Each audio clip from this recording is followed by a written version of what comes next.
नमस्कार दोस्तों। आज हम पढ़ते हैं विकारी शब्द। विकारी शब्द में सबसे पहले हम पढ़ते हैं संज्ञा। संज्ञा शब्द विकारी शब्द कहलाते हैं। इसमें लिंग, वचन तथा कारक के अनुसार परिवर्तन होते हैं।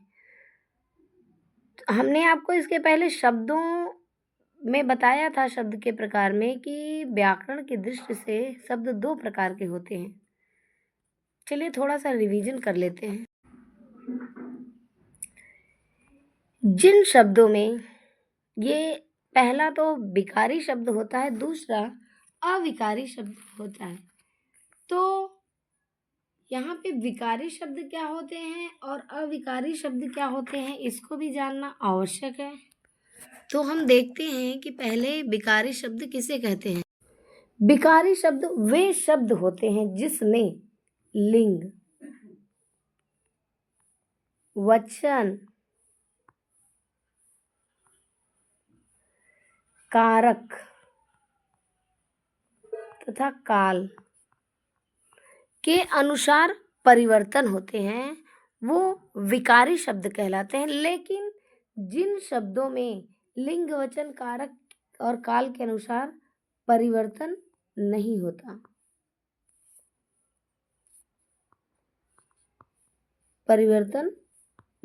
होता, तो वे क्या कहलाते हैं? अविकारी शब्द कहलाते हैं। तो ये कौन कौन से होते हैं, चलिए देख लेते हैं। विकारी शब्दों में चार प्रकार के शब्द होते हैं। एक तो संज्ञा, दूसरा सर्वनाम, तीसरा क्रिया और चौथा विशेषण। इन चारों में लिंग, वचन, कारक तथा काल के अनुसार परिवर्तन होते रहते हैं, इसलिए ये विकारी शब्द कहलाते हैं। अर्थात जो विकार में आ जाए, परिवर्तन में आ जाए, वो विकारी शब्द होते हैं। और दूसरा है क्या? अविकारी शब्द।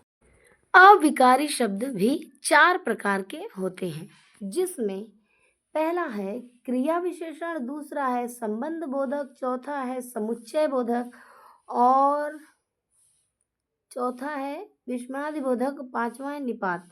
दोस्तों, ये चार ही प्रकार के होते हैं अविकारी शब्द। लेकिन एक निपात जो होता है, यह क्या करता है? वाक्य में बल प्रदान करता है, अर्थात प्रेशर देता है, किसी कार्य को करने के लिए कर्ता पर बल देता है। लेकिन यह भी लिंग, वचन और काल तथा कारक के अनुसार वाक्य में परिवर्तित नहीं होते, इसलिए अविकारी शब्दों के अंतर्गत निपात में आने वाले निपात के शब्द भी रखे गए हैं। तो इस तरह से अविकारी शब्द जो है वो कुल मिला के 5 प्रकार के हो जाते हैं। तो चलिए अब हम देखते हैं कि ये जो विकारी शब्द हैं वो किस तरह से वाक्य में परिवर्तित होते हैं अपने लिंग, वचन और कारक काल के अनुसार। तो इसके लिए हम एक एक को पढ़ते हैं। तो पहले इसके बाद हम संज्ञा को पढ़ते हैं। संज्ञा एक विकारी शब्द कहलाता है, क्योंकि इसमें लिंग, वचन तथा कारक के अनुसार परिवर्तन होते हैं। और ये परिवर्तन जो हमें देखने को मिलते हैं संज्ञा में, वह में मिलते हैं वाक्यों में।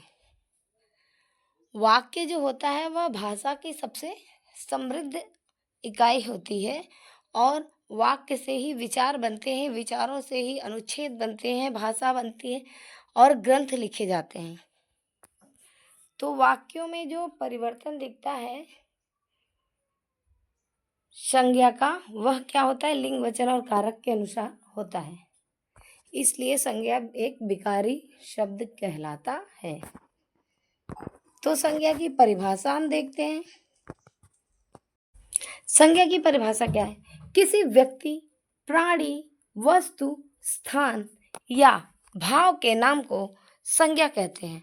अर्थात जब हमें वाक्य में किसी व्यक्ति के नाम मिलते हैं, किसी प्राणी के नाम मिलते हैं, कि वस्तु का नाम मिलता है, स्थान का नाम मिलता है या भावों का नाम मिलता है, तो वह संज्ञा कहलाता है। अर्थात एक तरह से हम ये कह सकते हैं कि किसी भी वस्तु के नाम को हम संज्ञा कहते हैं। संस्कृत में कहा गया है कि नाम संज्ञा, अर्थात नाम धातु, अर्थात नाम को ही संज्ञा कहते हैं, किसी के भी नाम को संज्ञा कहते हैं। संज्ञा की परिभाषा के बाद हम देखते हैं संज्ञा के भेद। तो संज्ञा के मुख्य रूप से 3 भेद होते हैं, जो पहला है व्यक्तिवाचक संज्ञा, दूसरा है जातिवाचक संज्ञा और तीसरा है भाववाचक संज्ञा।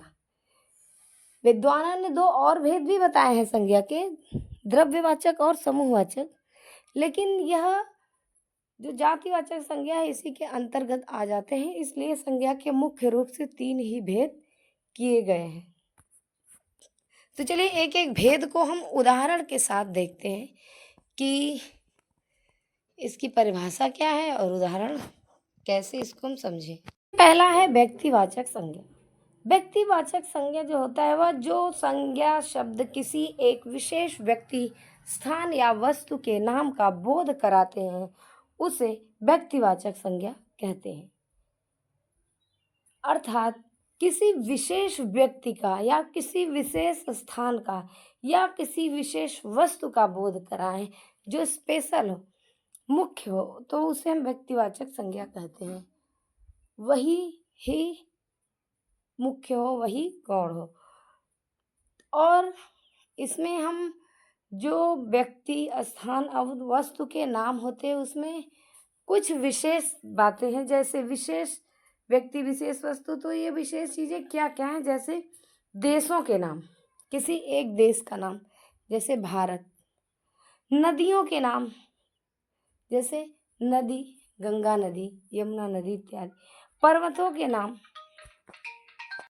दिनों के नाम जैसे सोमवार, बुधवार, गुरुवार इत्यादि, महीनों के नाम चैत्र, वैशाख, ज्येष्ठ इत्यादि, वृक्षों के नाम आम का वृक्ष, नीम का वृक्ष, पीपल का वृक्ष, त्योहारों के नाम होली का त्योहार, दीपावली का त्योहार, ईद का त्योहार इत्यादि, तथा पुस्तकों के नाम हिंदी की पुस्तक, अंग्रेजी की पुस्तक या गीता इत्यादि।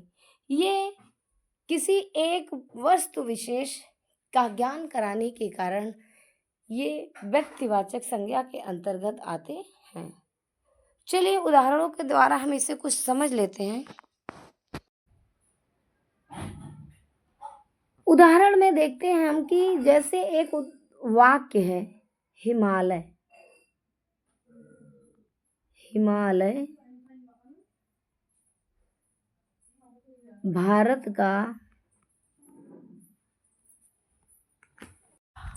हिमालय भारत का मुकुट है। इस उदाहरण में या इस वाक्य में दिया गया है कि हिमालय यह एक वस्तु विशेष का ज्ञान करा रहा है, तो यह हिमालय जो है वह व्यक्तिवाचक संज्ञा के अंतर्गत आता है। इसी तरह से है भगवत गीता हिंदुओं का पवित्र ग्रंथ है।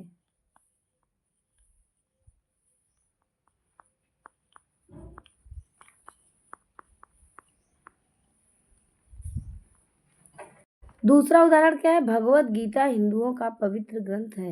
यहाँ पर भगवत गीता एक विशेष पुस्तक का ज्ञान करा रहा है, विशेष पुस्तक का बोध करा रहा है, तो यह भगवत गीता जो है वह व्यक्तिवाचक संज्ञा के अंतर्गत आएगा।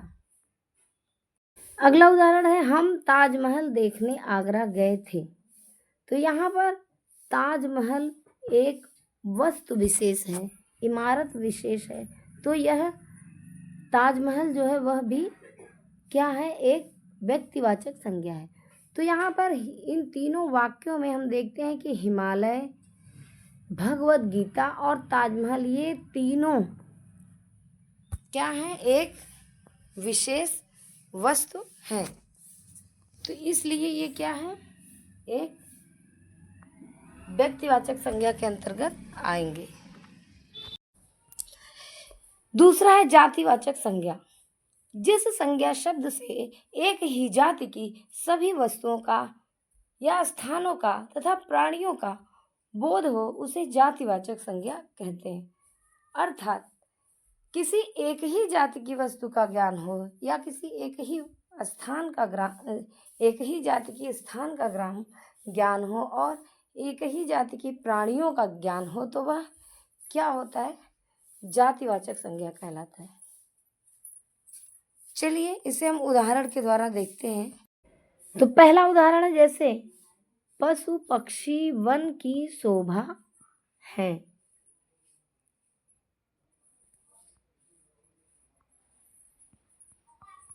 पशु पक्षी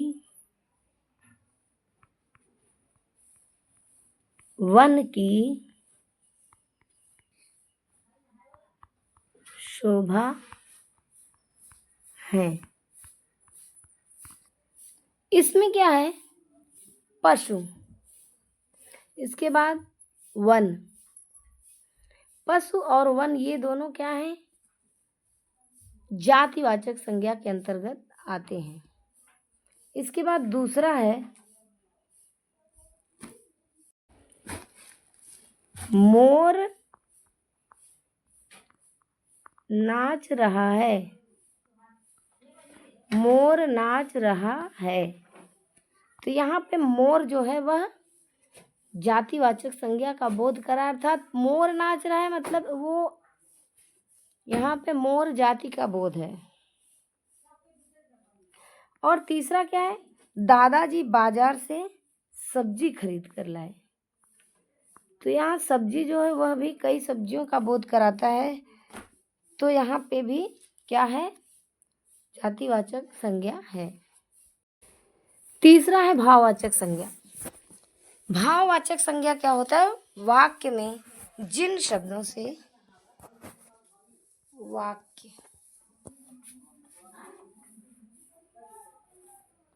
वाक्य में जिन शब्दों से गुण दोष धर्म दशा और मन के भाव का बोध हो उसे भाववाचक संज्ञा कहते हैं। अर्थात भाववाचक संज्ञा में हमें मन के दशाओं का वर्णन होता ज्ञात होता है, मन के भावों का बोध होता है। तो यहाँ मन में कुछ गुण भी होते हैं, कुछ दोष भी होते हैं और इन स्थितियों का ज्ञान जो कराता है वह भाववाचक संज्ञा होता है। तो चलिए उदाहरणों के द्वारा देखते हैं। भाववाचक संज्ञा का पहला उदाहरण है भगवान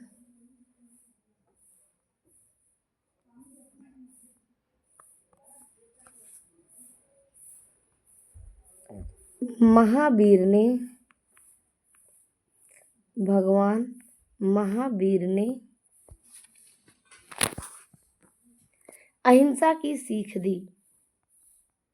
किसकी सीख दी? अहिंसा की। भगवान महावीर ने अहिंसा की सीख दी।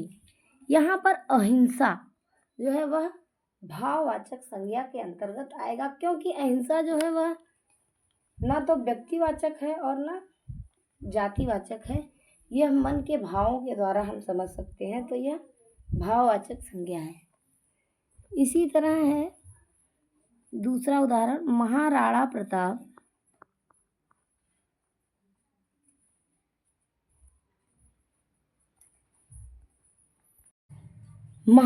प्रताप अपनी वीरता के लिए प्रसिद्ध थे।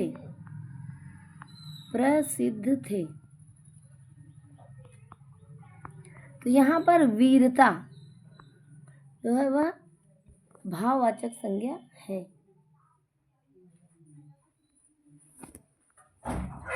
तीसरा उदाहरण है विवाह मंडप की सजावट देखने योग्य थी। तो यहाँ पर सजावट जो है वह भाववाचक संज्ञा को बता रहा है, जो कि हम देखकर और महसूस कर सकते हैं। तो ये भाव मन के भावों को दर्शाता है।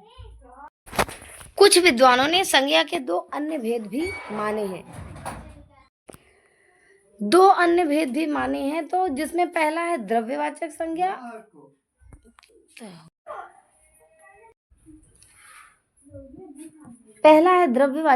और दूसरा है समूह या समुदायवाचक संज्ञा। तो चलिए इसको भी हम थोड़ा थोड़ा समझ लेते हैं, क्योंकि जब है संज्ञा के भेदों में तो हमें जानना तो आवश्यक है। तो द्रव्यवाचक संज्ञा क्या होता है? द्रव्यवाचक संज्ञा में जिस संज्ञा शब्द से किसी द्रव्य, पदार्थ, सामग्री का बोध हो उसे द्रव्यवाचक संज्ञा कहते हैं। और इन द्रव्यवाचक संज्ञों में कौन से द्रव्य, पदार्थ और सामग्री होते हैं? वो हैं जैसे सोना, चांदी, लकड़ी, कोयला, दूध, घी, पानी इत्यादि। और ये जो द्रव्यवाचक संज्ञा होती है, जो द्रव्य, पदार्थ और सामग्री होते हैं, इनकी एक विशेषता होती है कि इन्हें गिना नहीं जा सकता, केवल मापा या तौला जा सकता है। इनकी संख्या छोटी छोटी और अधिक होने के कारण इन्हें केवल मापा और तौला जा सकता है। तो चलिए इसे उदाहरण से भी देख लेते हैं एक दो। उदाहरण के लिए हम अगर सोने को ले लें, सोना, तो इसे हम गिन नहीं सकते, क्योंकि यह ऐसी स्थिति में होता है, एक ही होता है, कई इसके जो बहुत छोटे छोटे टुकड़े होते हैं वो हम देख नहीं सकते अपनी आंखों से, तो यह केवल तौला जा सकता है। और इसी तरह से चांदी भी होता है, जो गुण सोने की है वही चांदी की भी है, और यही लकड़ी की भी है। तो ये सारी चीज़ें जो है वो क्या है? गिनने योग्य नहीं है, केवल तौलने योग्य है। इसके बाद फिर है दूसरा समूह या समुदायवाचक संज्ञा। इसमें क्या होता है? जो शब्द संज्ञा समूह या समुदाय का बोध कराएं, अर्थात ऐसे संज्ञा शब्द जो कि समूह, समुदाय या संग्रह का बोध कराएं, भीड़ का बोध कराएं, इकट्ठे होने का बोध कराएं, उसे हम कहते हैं समूहवाचक या समुदायवाचक संज्ञा। तो ये संज्ञा जो होते हैं, यह कौन कौन सी चीजें होती हैं? जैसे सेना, जनता, भीड़, परिवार, सभी, दल, मंडली, टोली, समिति और कक्षा। ये सारी चीजें जो है वो क्या है? ये समूहवाचक संज्ञा जो है वह भीड़ को बताती है। जैसे सेना को हम देख लेते हैं। सेना क्या है? यह कई सैनिकों का समूह है, भीड़ है, तो इसे हम सेना एक शब्द से जानते हैं। यह क्या है? तो समुदाय का ही बोध करा रहा है। इसी तरह से जनता शब्द भी है, वह भी समुदाय का बोध करा रहा है। भीड़ है, वह भी समुदाय का ही बोध करा रहा है। तो ये संज्ञा है, और संज्ञा के बारे में कुछ और जानकारी हम ग्रहण करेंगे इसके बाद वाले वीडियो में।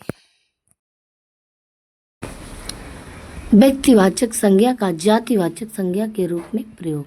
दोस्तों, हमने संज्ञा के भेद, परिभाषा इत्यादि को जान लिया, लेकिन कभी कभी ये होता है कि व्यक्तिवाचक संज्ञा जो है जातिवाचक संज्ञा के रूप में प्रयोग होता है। तो उसे हम चलिए देखते हैं कि व्यक्तिवाचक संज्ञा का प्रयोग जातिवाचक संज्ञा की तरह कैसे किया जाता है। कभी कभी किसी व्यक्ति का नाम जो है उसके गुण का पर्यायवाची बन जाता है, जो जातिवाचक संज्ञा की तरह प्रयोग किया जाता है। यहाँ पे दो उदाहरण दिए गए हैं। भ्रष्टाचारी नेताओं के बाद भी देश में हरिश्चंद्र की कमी नहीं है।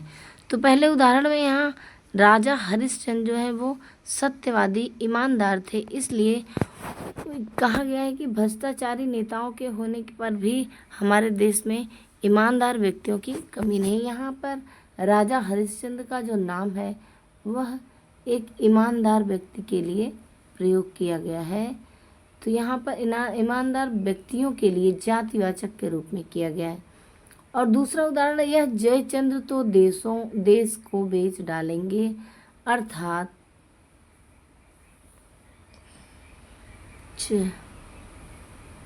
ये जयचंद्र तो देश को बेच डालेंगे, अर्थात जयचंद्र एक विश्वासघाती व्यक्ति है, जो कि हमारे इतिहास में अपने विश्वासघात के लिए प्रसिद्ध हो गया है। और तो यहाँ पे जयचंद्र व्यक्ति का नाम जातिवाचक संज्ञा के रूप में प्रयोग किया गया है, वो भी गद्दार व्यक्तियों के लिए। इसके बाद फिर है जातिवाचक संज्ञा का व्यक्तिवाचक संज्ञा के रूप में प्रयोग। कभी कभी क्या होता है कि कोई जो जातिवाचक संज्ञा है वह किसी व्यक्ति की विशेष के लिए प्रयोग हो जाती है, तो वहाँ पर भी जातिवाचक संज्ञा को हम व्यक्ति के लिए भी प्रयोग कर देते हैं, तब वह जातिवाचक होते हुए भी किसी व्यक्ति का पर्याय बन जाती है। तो यहाँ पर उदाहरण दिया गया है, जैसे पंडित जी ने विवाह संपन्न कराया। यहाँ पर पंडित जी जातिवाचक संज्ञा है, एक ब्राह्मण जाति को बोधित करा रही है, एक ब्राह्मण जाति का ज्ञान करा रही है। और इस उदाहरण में क्या है कि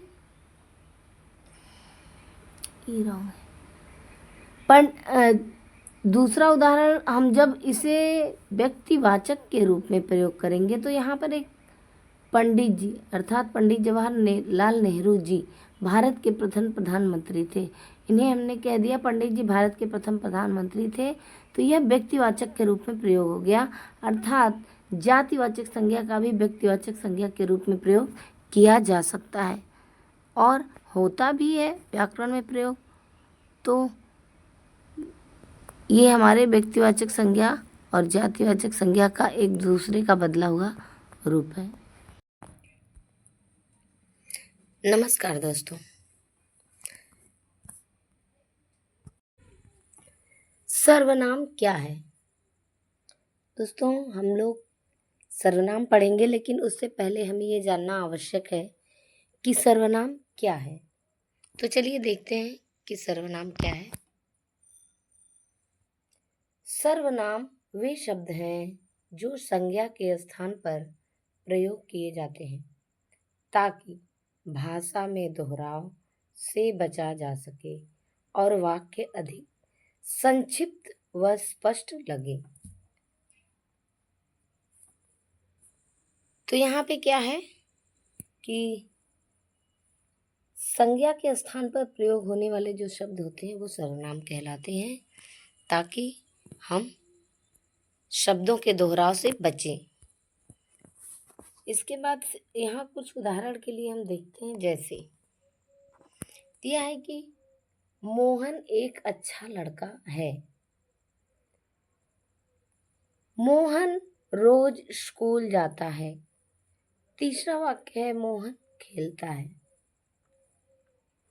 अब यहाँ पे हर वाक्य में बार बार मोहन शब्द का प्रयोग किया गया है, लेकिन सर्वनाम का प्रयोग करने से यह जो दुविधा है वह खत्म हो जाती है। तो यहाँ पर अब हम इसको इस तरह से लिख सकते हैं, सर्वनाम के प्रयोग करने से इसके स्थान पर हम ये कह सकते हैं कि मोहन एक अच्छा लड़का है, वह रोज स्कूल जाता है तथा वह खेलता है। तो यहाँ पे क्या हुआ, बार बार मोहन लिखने के बजाय हमने क्या किया, उसकी जगह पर वह शब्द रखा जिससे कि दोहराव की दुविधा से हम बचे। यहाँ पर हम देखते हैं दोस्तों कि वह शब्द जो है मोहन के स्थान पर प्रयोग हुआ है। चलिए अब इसके बाद हम देखते हैं सर्वनाम के भेद। तो सर्वनाम के कुल 6 भेद होते हैं।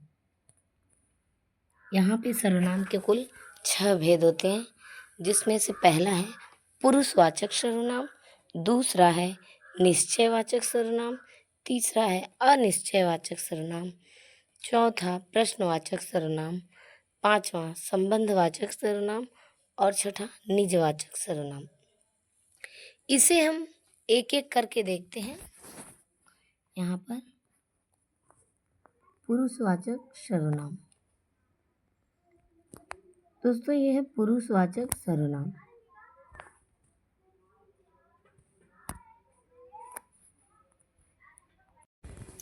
पहला है पुरुषवाचक सर्वनाम, पर्सनल प्रोनाउन।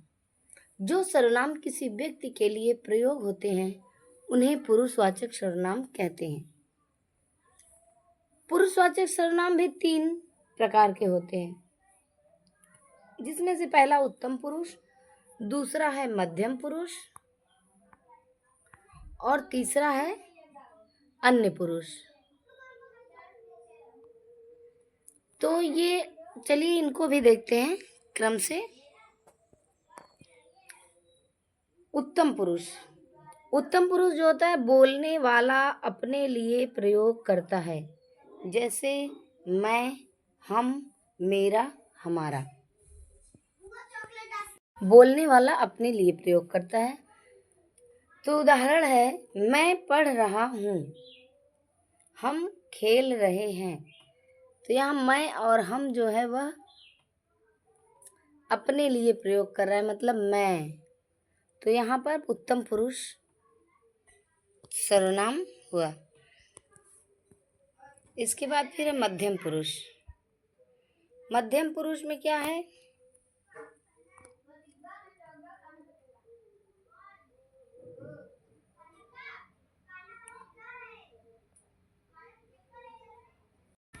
मध्यम पुरुष सेकंड पर्सन। इसमें क्या होता है? जिससे बात की जाती है उसके लिए प्रयोग किया जाता है। यह मध्यम पुरुष जो है उसके लिए प्रयोग होता है जिससे हम बात करते हैं। मतलब मैं अपने लिए उत्तम पुरुष का प्रयोग करूँगा या करूँगी, और जिससे हम बात करेंगे उसके लिए मध्यम पुरुष का प्रयोग, अपने लिए उत्तम पुरुष का प्रयोग करेंगे। जैसे तुम, आप, तेरा, तुम्हारा। उदाहरण के लिए कह सकते हैं कि तुम कहाँ जा रहे हो, या आप बैठिए। तो यहाँ पर तुम और आप जो है वह मध्यम पुरुष के लिए प्रयोग किया गया है। अर्थात मैं तुमसे कह रहा हूँ कि तुम बैठ जाओ। इसके बाद फिर है अन्य पुरुष। अन्य पुरुष जो होता है वह उत्तम पुरुष और मध्यम पुरुष जिसके बारे में बात करते हैं उसके लिए प्रयोग किया जाता है अन्य पुरुष। जैसे वह, वे, उसका, उनका आदि। और उदाहरण में जैसे वह मेरा भाई है, वे कल आएंगे।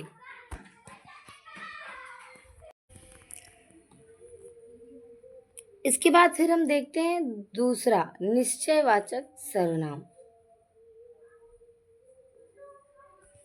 निश्चयवाचक सर्वनाम में क्या होता है? जो सर्वनाम किसी निश्चित वस्तु या स्थान का बोध कराए उन्हें निश्चयवाचक सर्वनाम कहते हैं। जैसे यह, वह, ये, वे आदि। जैसे यह मेरी किताब है, वह तुम्हारा घर है। तो यहाँ पर किताब और घर के बारे में निश्चित ज्ञान हो रहा है, निश्चित बोध हो रहा है। तो यहाँ पर निश्चयवाचक सर्वनाम हुआ। इसके बाद फिर है अनिश्चयवाचक सर्वनाम। अनिश्चयवाचक सर्वनाम क्या होता है?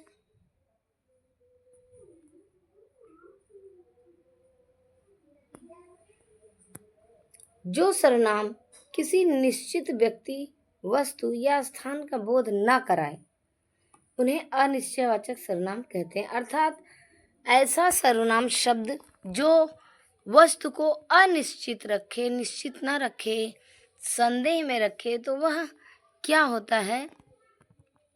अनिश्चयवाचक सर्वनाम होता है। जैसे दरवाजे पर कोई है, खाने के लिए कुछ दो। यहाँ कोई और कुछ दोनों का प्रयोग अनिश्चयवाचक सर्वनाम के रूप में किया गया है। यहाँ पर फिर है प्रश्नवाचक सर्वनाम।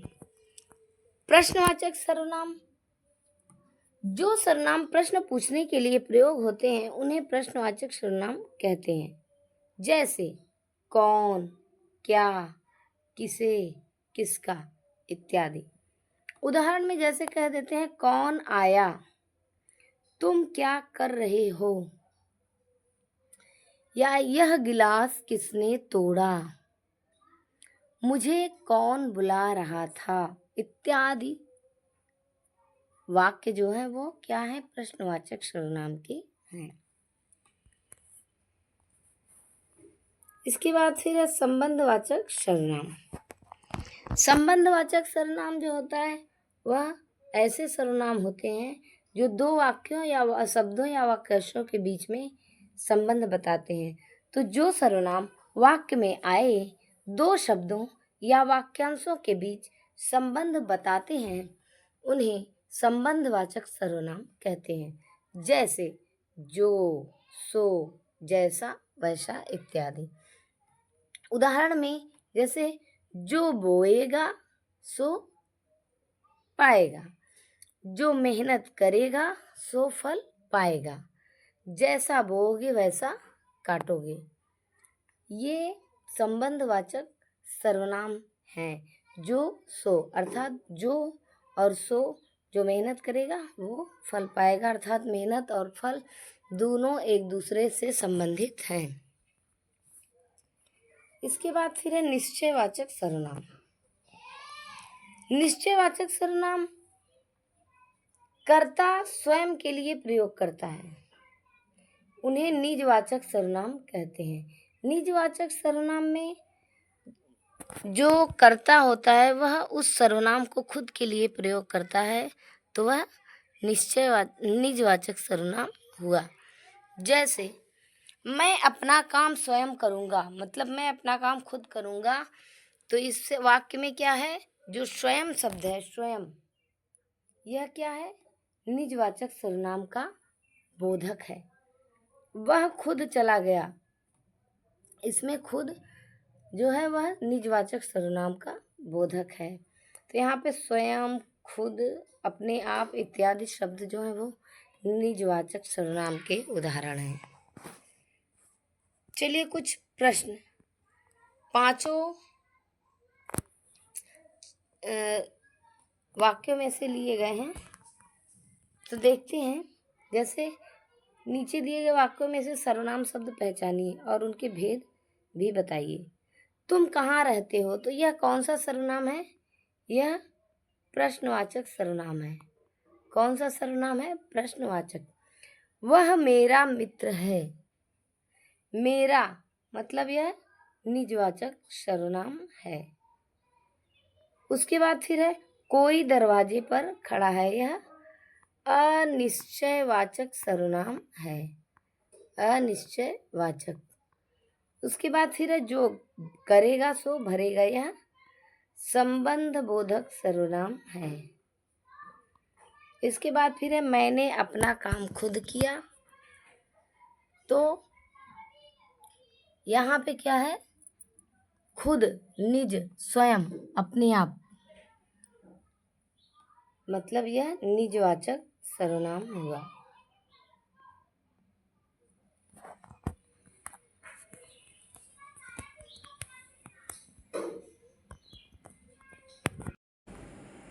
दोस्तों, सर्वनाम के संबंध में हम लोगों ने उसकी परिभाषा और भेदों को जान लिया।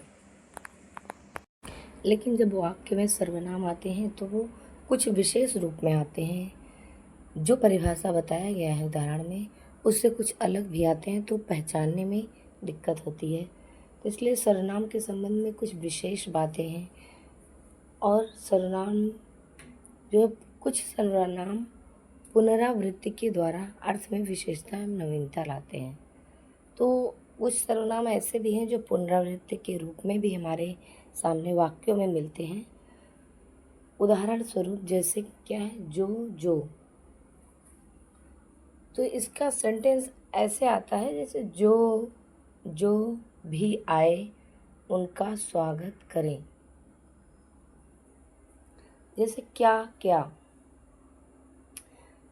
तो इसके सेंटेंस बनते हैं तुम बाजार से क्या क्या ले आए हो। यहाँ पर सर्वनाम का जो रूप है वह पुनरावृत्ति का रूप आया हुआ है। जैसे कोई कोई, वहाँ कोहरे के कारण कोई कोई दिखाई दे रहा था। कोई न कोई, कोई न कोई तो तुम्हारे लिए उपहार जरूर लाएगा। इसका सेंटेंस हुआ किस किस। अब इसका सेंटेंस बनता है वाक्य किस किसने गृह कार्य नहीं किया वह खड़ा हो जाए। अक्सर टीचर इस सेंटेंस को रिपीट करते हैं कि किस किसने गृह कार्य नहीं किया है वह खड़ा हो जाए। कौन कौन, अब इसका सेंटेंस बनता है तुम्हारे घर शादी में कौन कौन आए थे।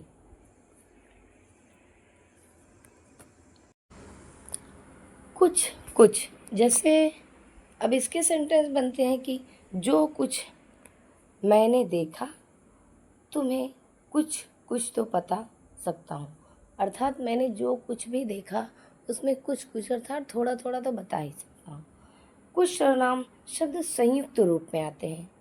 संयुक्त रूप मतलब जो कुछ, जैसे जो कुछ उसके पास था वो शब्द दे दिया गया।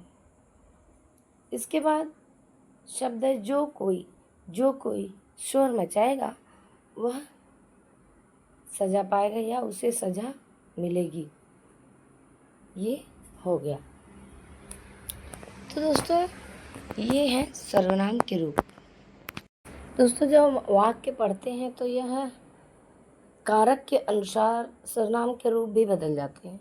जैसे क्योंकि सर्वनाम एक विकारी शब्द है और विकारी शब्द जो है वह स्थितियों के अनुसार बदलता रहता है, जैसे लिंग, वचन, कारक। यहाँ कारक के अनुसार सर्वनाम के बदलने की प्रक्रिया हम बता रहे हैं। जैसे कर्ता कारक में होता है उत्तम पुरुष का जो सर्वनाम है उसका परिवर्तन बता रहे हैं। कर्ता कारक में होता है मैं, मैंने, बहुवचन इसका होगा हम, हमने। कर्म कारक में होता है मुझे, मुझको, और इसका बहुवचन होगा हमें, हमको।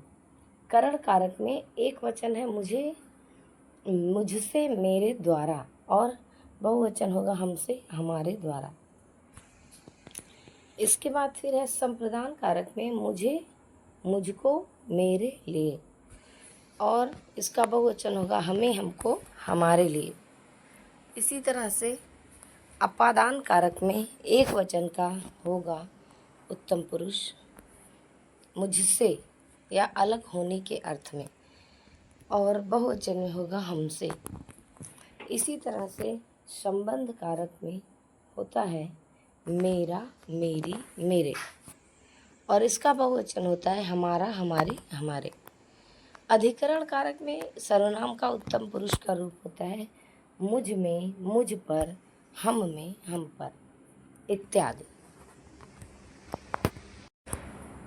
पुरुषवाचक सर्वनाम ही सबसे बड़ा सर्वनाम माना गया है।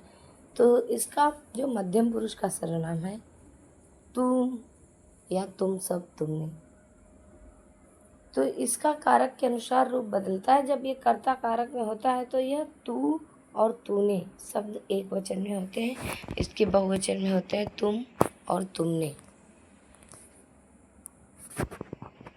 इसी तरह से कर्म कारक में इसका रूप होता है तुझे और तुझको, और बहुवचन इसका होगा तुझे, तुम्हें, तुमको।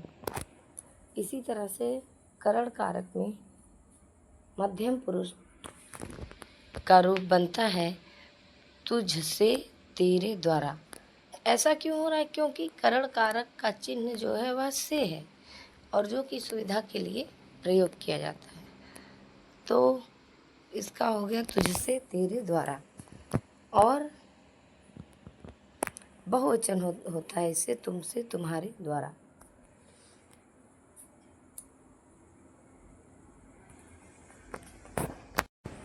फिर इसके बाद संप्रदान कारक आता है।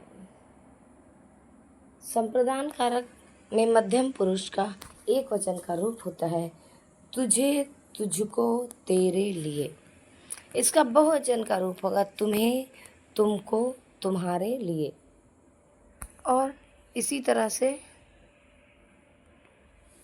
अपादान कारक का रूप बनेगा एक वचन में तुझसे अलग होने के अर्थ में, और बहुवचन में होगा तुमसे।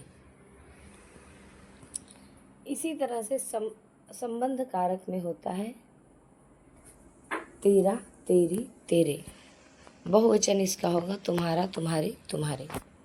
अधिकरण कारक इसका होगा एक वचन में तुझ में, तुझ पर, तुझ में, तुम पर, तुझ में, तुझ पर या तुम में, तुम पर, एक वचन और बहुवचन का इसका रूप होगा। इसके बाद फिर है वह शब्द। वह शब्द जो होता है वह अन्य पुरुष का सर्वनाम होता है। पुरुषवाचक सर्वनाम सर्वनामों में सबसे बड़ा कहा गया है, इसलिए पुरुषवाचक सर्वनाम का फिर सह मतलब वह, जो कि किसके लिए प्रयुक्त होता है? उत्तम पुरुष और मध्यम पुरुष जिसके बारे में बात करें वह होता है अन्य पुरुष। तो इसका कर्ता कारक एक वचन में रूप होगा वह, उसने, और बहुवचन में होगा वे, उन्होंने। कर्म कारक का रूप होगा उसे, उसको, और इसका बहुवचन होगा उन्हें, उनको। फिर होगा करण कारक का एक वचन का रूप उससे, उसके द्वारा। इसी तरह से इसका बहुवचन होगा उनसे, उनके द्वारा। इसका संप्रदान का रूप होगा उसको, उसके लिए, और इसका बहुवचन होगा उनको, उनके लिए। अपादान कारक का एक वचन का रूप होगा अन्य पुरुष का उससे या उनसे, उससे एक वचन का, उनसे बहुवचन का। ये दोनों क्या करते हैं? अपादान कारक अलगाव को बताते हैं। फिर आता है संबंध कारक। कहा के चिन्ह के साथ वह होगा एक वचन में उसका, उसकी, उसके, और बहुवचन में होगा उनका, उनकी, उनके। इसी तरह से अधिकरण कारक में एक वचन रूप होगा उनमें, उसमें, उस पर, और उनमें, उन पर इसका बहुवचन का रूप होगा। बच्चों, जो सर्वनाम होता है वह बहुत बड़ा होता है, और उनमें भी जो पुरुषवाचक सर्वनाम होता है वह बहुत बड़ा होता है सभी सर्वनामों में। तो ये तीनों थे अभी तक पुरुषवाचक सर्वनाम के तीनों भेद, उत्तम पुरुष, मध्यम पुरुष और अन्य पुरुष। तो इसके बाद हम फिर देखते हैं निश्चयवाचक सर्वनाम। निश्चयवाचक सर्वनाम क्या होते हैं? यह, वह, इत्यादि, मतलब जो हमें निश्चित वस्तु का ज्ञान कराते हैं। तो यहाँ पर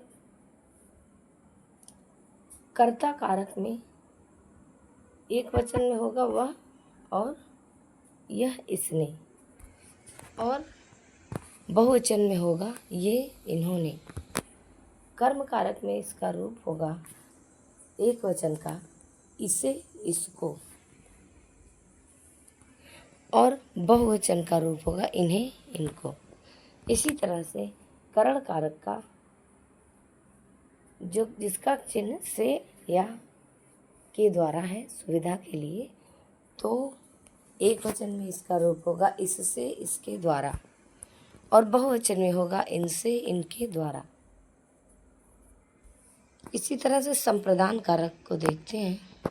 निश्चयवाचक का जो संप्रदान कारक का रूप बनता है वो होता है एक वचन में इसे, इसको, इसके लिए, और इसका बहुवचन में रूप होता है इन्हें, इनको, इनके लिए।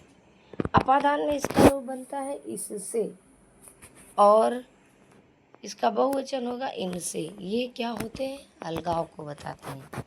संबंध कारक में एक वचन का रूप होगा निश्चयवाचक का इसका, इसकी, इसके, और बहुवचन में होगा इनका, इनकी, इनके। अधिकरण कारक में एक वचन होगा इसमें, इस पर, बहुवचन होगा इसका इनमें, इन पर। फिर इसके बाद है अनिश्चयवाचक सर्वनाम।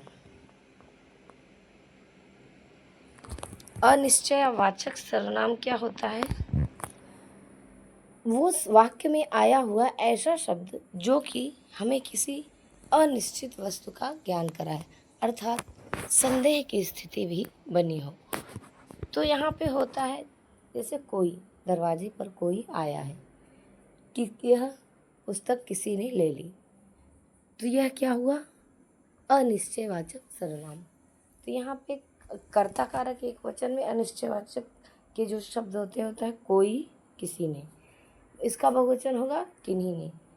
कर्म कारक में इसका बहुवचन का रूप, एक वचन का रूप होगा किसी को और बहुवचन में होगा किन्हीं को।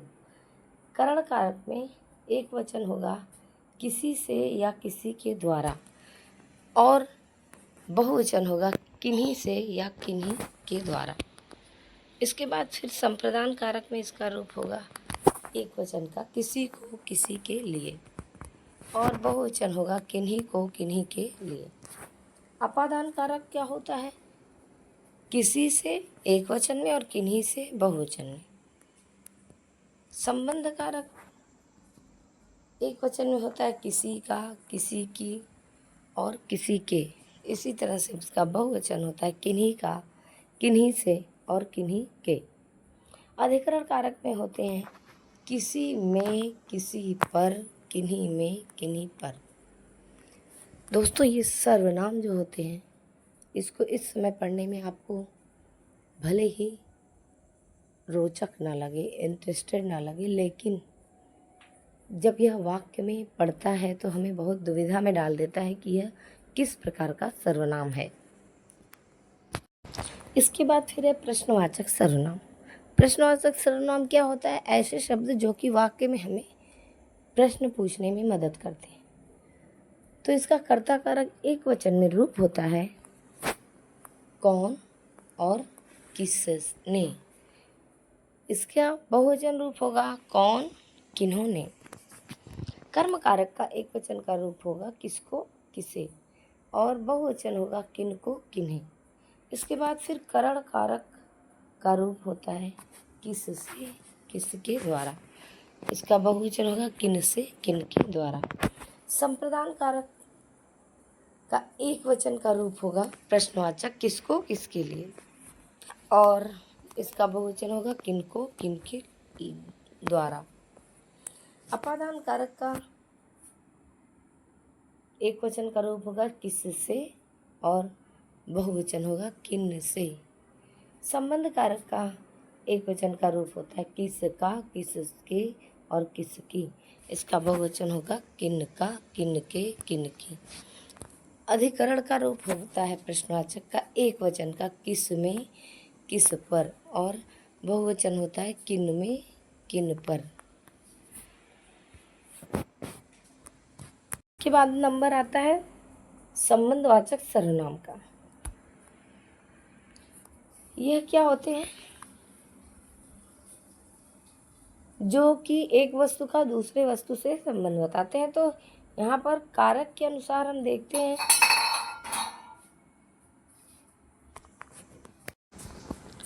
कर्ता कारक में संबंधवाचक सर्वनाम के जो शब्द होते हैं वो एक वचन में होते हैं जो, जिसने, तथा बहुवचन में होते हैं जो, जिन्होंने। कर्म कारक में एक वचन के शब्द होते हैं जिसे, जिसको, और बहुवचन में जिन्हें, जिनको। करण कारक के एक वचन में जिससे और बहुवचन में जिनसे। संप्रदान कारक के एक वचन में जिसको, जिसके लिए, और बहुवचन इसका होता है जिनको, जिनके लिए। अपादान कारक के एक वचन में जिससे और बहुवचन में जिनसे। संबंध कारक में जिसका, जिसकी, जिसके, और इसका बहुवचन होता है जिनका, जिनकी, जिनके। अधिकरण कारक में होता है जिसमें, जिस पर, और इसका बहुवचन होगा जिनमें, जिन पर। दोस्तों, तो ये हमारे वाक्य में आने वाले अन्य प्रकार के विशेष सर्वनाम के रूप में आते हैं जिन्हें हमें पहचानने में थोड़ी दिक्कत हो जाती है, लेकिन अगर जानकारी रहे तो हम इसे आसानी से पहचान सकते हैं और अपने वाक्य को आसानी से समझ सकते हैं।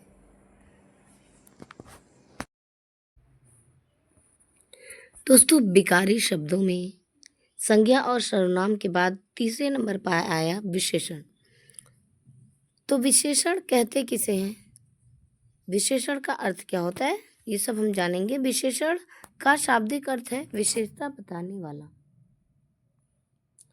विशेषण का शाब्दिक अर्थ मतलब विशेषण, जो शब्द हमारे सामने दिख रहा है, इसका अर्थ होता है विशेषता बताने वाला, अर्थात गुणों, कमियों आदि को बताने वाला क्या होता है, विशेषण कहलाता है। तो चलिए देखते हैं विशेषण की परिभाषा। विशेषण किसे कहते हैं? जो शब्द संज्ञा या सर्वनाम शब्दों के गुण, दोष, आकार, रूप, संख्या, मात्रा, अवस्था, स्थिति, दिशा, स्पर्श, स्वाद, गंध, देश काल एवं स्थान आदि का बोध कराए वे शब्द विशेषण कहलाते हैं। अर्थात एक छोटे शब्दों में हम ये कह सकते हैं कि जो शब्द संज्ञा या सर्वनाम शब्दों के गुण, दोष इत्यादि की विशेषता बताए वो विशेषण कहलाते हैं। यहाँ पे गुण के अंतर्गत जैसे योग्य, उदार, चतुर, सच्चा, ईमानदार, बुद्धिमान इत्यादि हो जाएंगे, और दोष उसकी कमियां हो जाएंगी, जैसे बुरा, अयोग्य, क्रोधी, कपटी इत्यादि। आकार जैसे गोल, लंबा, मोटा इत्यादि। रूप में क्या होगा, जैसे काला, गेहुआ, सुंदर, आकर्षक, ये सारी चीजें रूप हो गए। और संख्या, संख्या में क्या बताएंगे, 1, 2, 4, 10 इत्यादि। मात्रा, मात्रा में क्या हमें पता चलता है,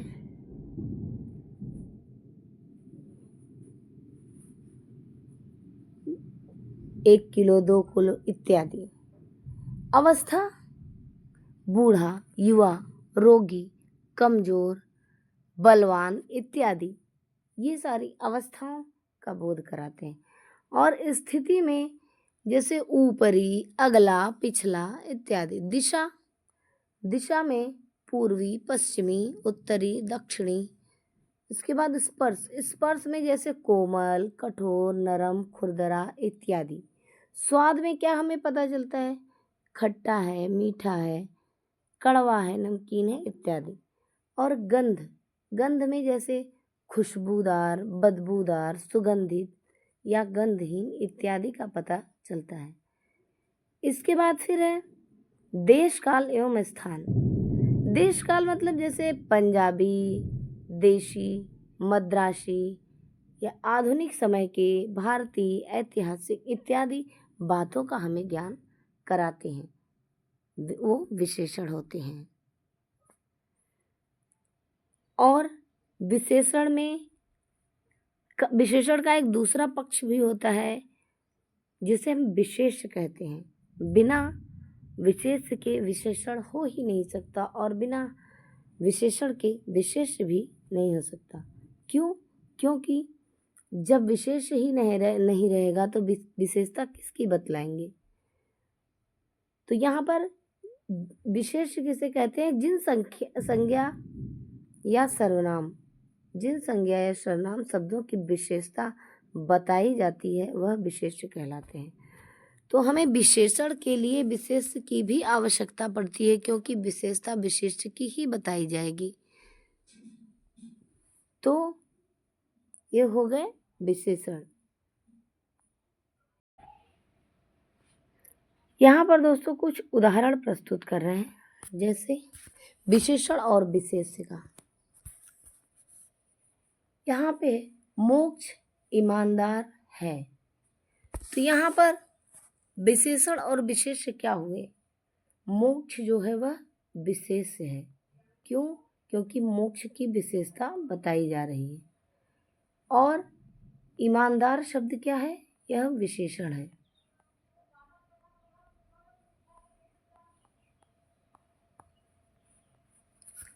इसी तरह से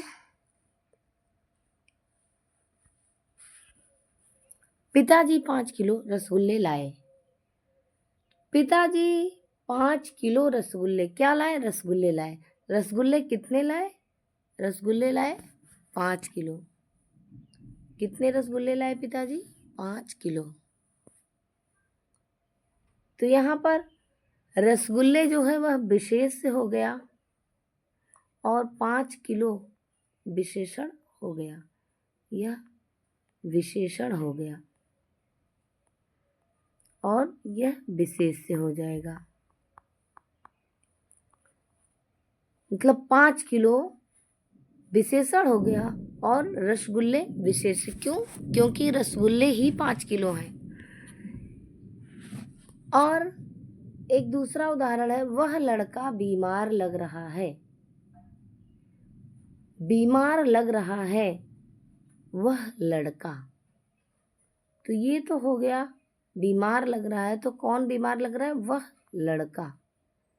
यहाँ पर लड़का शब्द जो है वह क्या है? विशेष से होगा। लड़का शब्द विशेष से होगा और वह क्या होगा? विशेषण होगा। बच्चों, वह लड़का, यह इस विशेषण को भी हम भेदों के अंतर्गत इन सब की चर्चा करेंगे। तो चलिए देखते हैं विशेषण के अन्य भेदों को कि वह कितने प्रकार के होते हैं। विशेषण के भेद।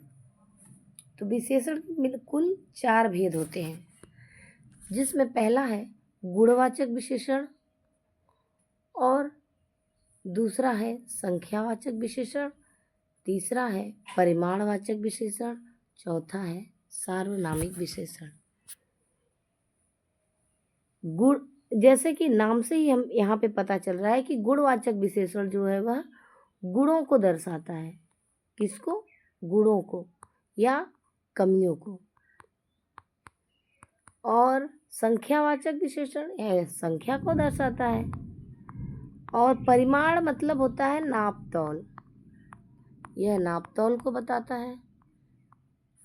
और इसके बाद फिर है सार्वनामिक विशेषण, ऐसा सर्वनाम जो विशेषण के रूप में प्रयुक्त हो, तो वह हो गया सार्वनामिक विशेषण। चलिए इसको एक एक करके हम देखते हैं परिभाषा उदाहरण के साथ। तो यहाँ पर गुणवाचक विशेषण, पहला क्या है? गुणवाचक विशेषण। गुणवाचक विशेषण किसे कहते हैं? तो चलिए देखते हैं यहाँ पर। जिन विशेषण शब्दों से किसी वस्तु या व्यक्ति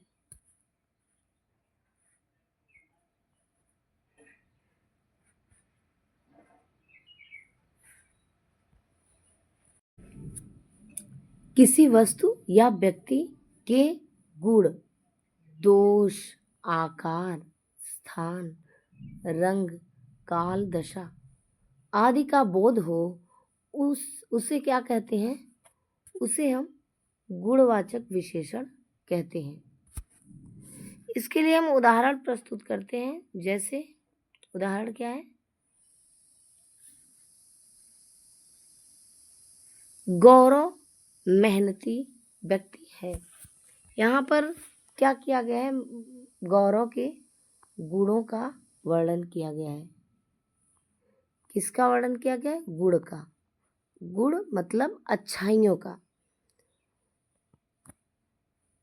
वह मीनार बहुत ऊंची है। वह मीनार बहुत ऊंची है। तो यहाँ ऊंचाई जो है क्या है? यहाँ पर मेहनती गुण को दर्शा रहा है। ऊंचाई जो है ऊंची है, तो यह क्या दर्शा रहा है? आकार को बता रहा है। आकार। जैसे लाल गुलाब। लाल गुलाब क्या बता रहा है? यह लाल गुलाब रंग को बता रहा है। जैसे एक सेंटेंस इसका हम बना लें कि लाल गुलाब उपवन की शोभा बढ़ा रहे हैं। तो यहाँ पर लाल गुलाब जो है वह रंग को बता रहा है। और यहीं पे अगर हम कह दें कि बूढ़ा भिखारी सो गया, क्या होगा? बूढ़ा भिखारी सो गया।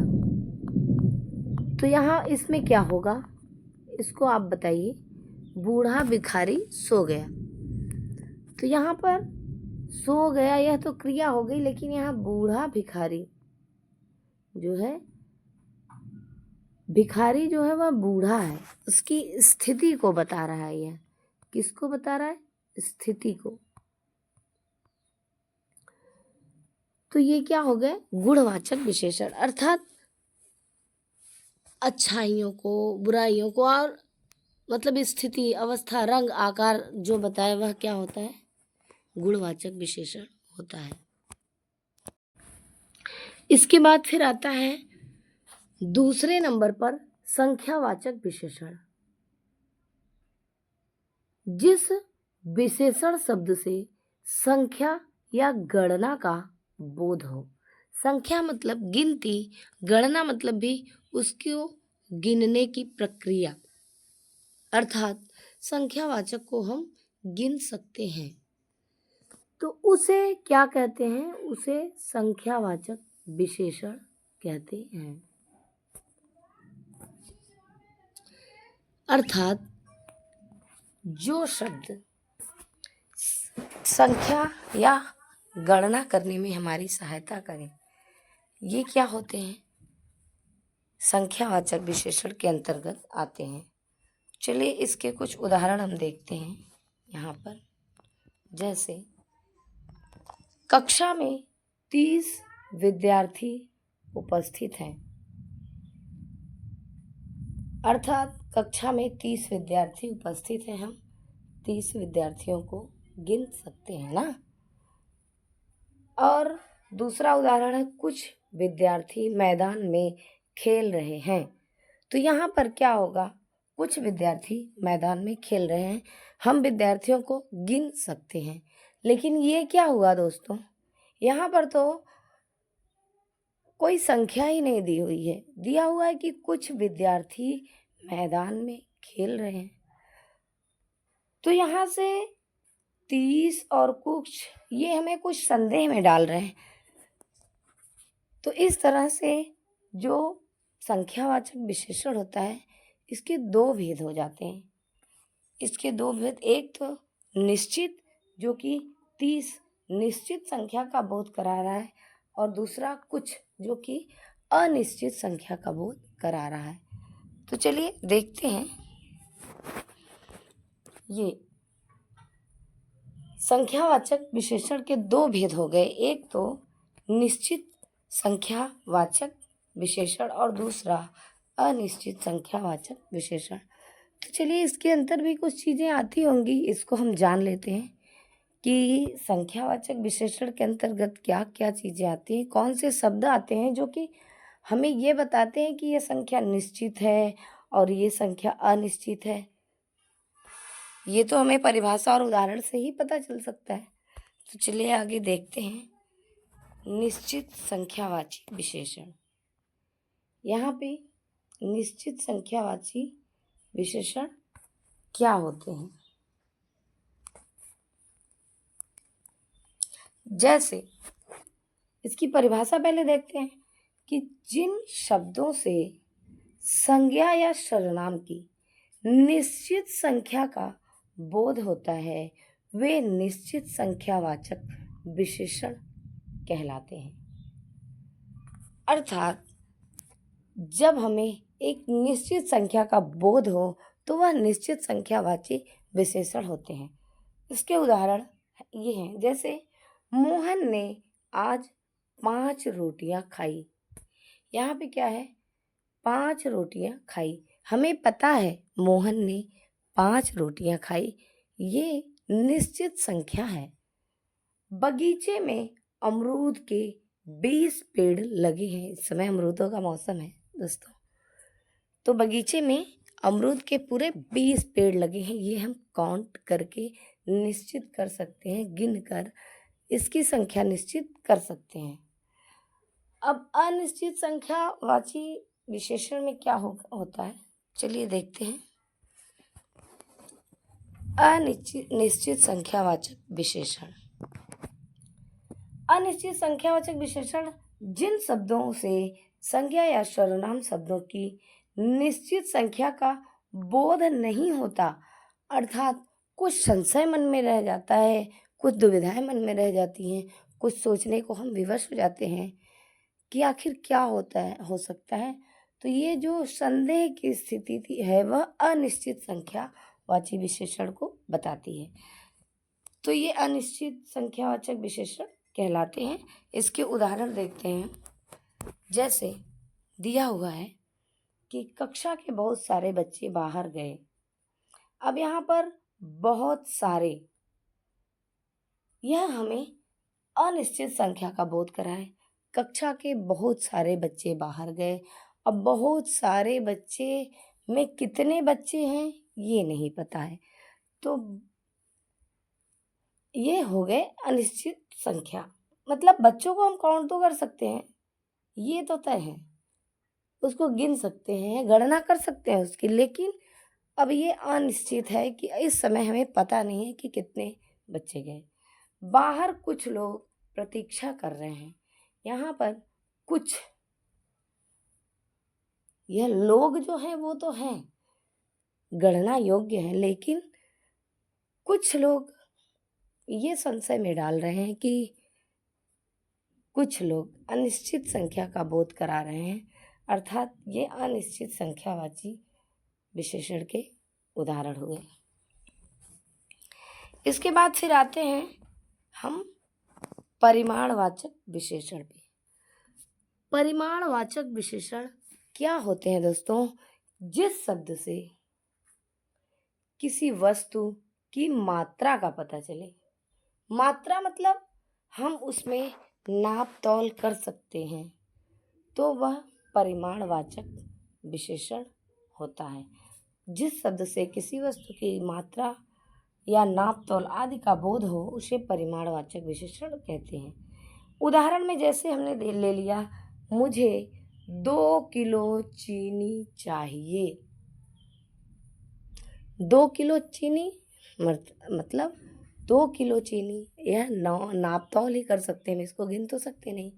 तो यह नाप तौल करके वस्तुओं का परिमाण बताता है। मेरी चाय में थोड़ी पत्ती डाल दो। ओह, अब क्या होगा? इसमें भी कुछ अनिश्चित, अभी तो 2 किलो चीनी हुआ, लेकिन कहा कि मेरी चाय में थोड़ी पत्ती डाल दो। अब यहाँ पर थोड़ी पत्ती मतलब यहाँ भी कुछ निश्चित और अनिश्चित का बोध हो रहा है। तो इस तरह से परिमाणवाचक विशेषण भी 2 प्रकार के हो जाते हैं। पहला निश्चित परिमाणवाचक विशेषण और दूसरा अनिश्चित परिमाणवाचक विशेषण।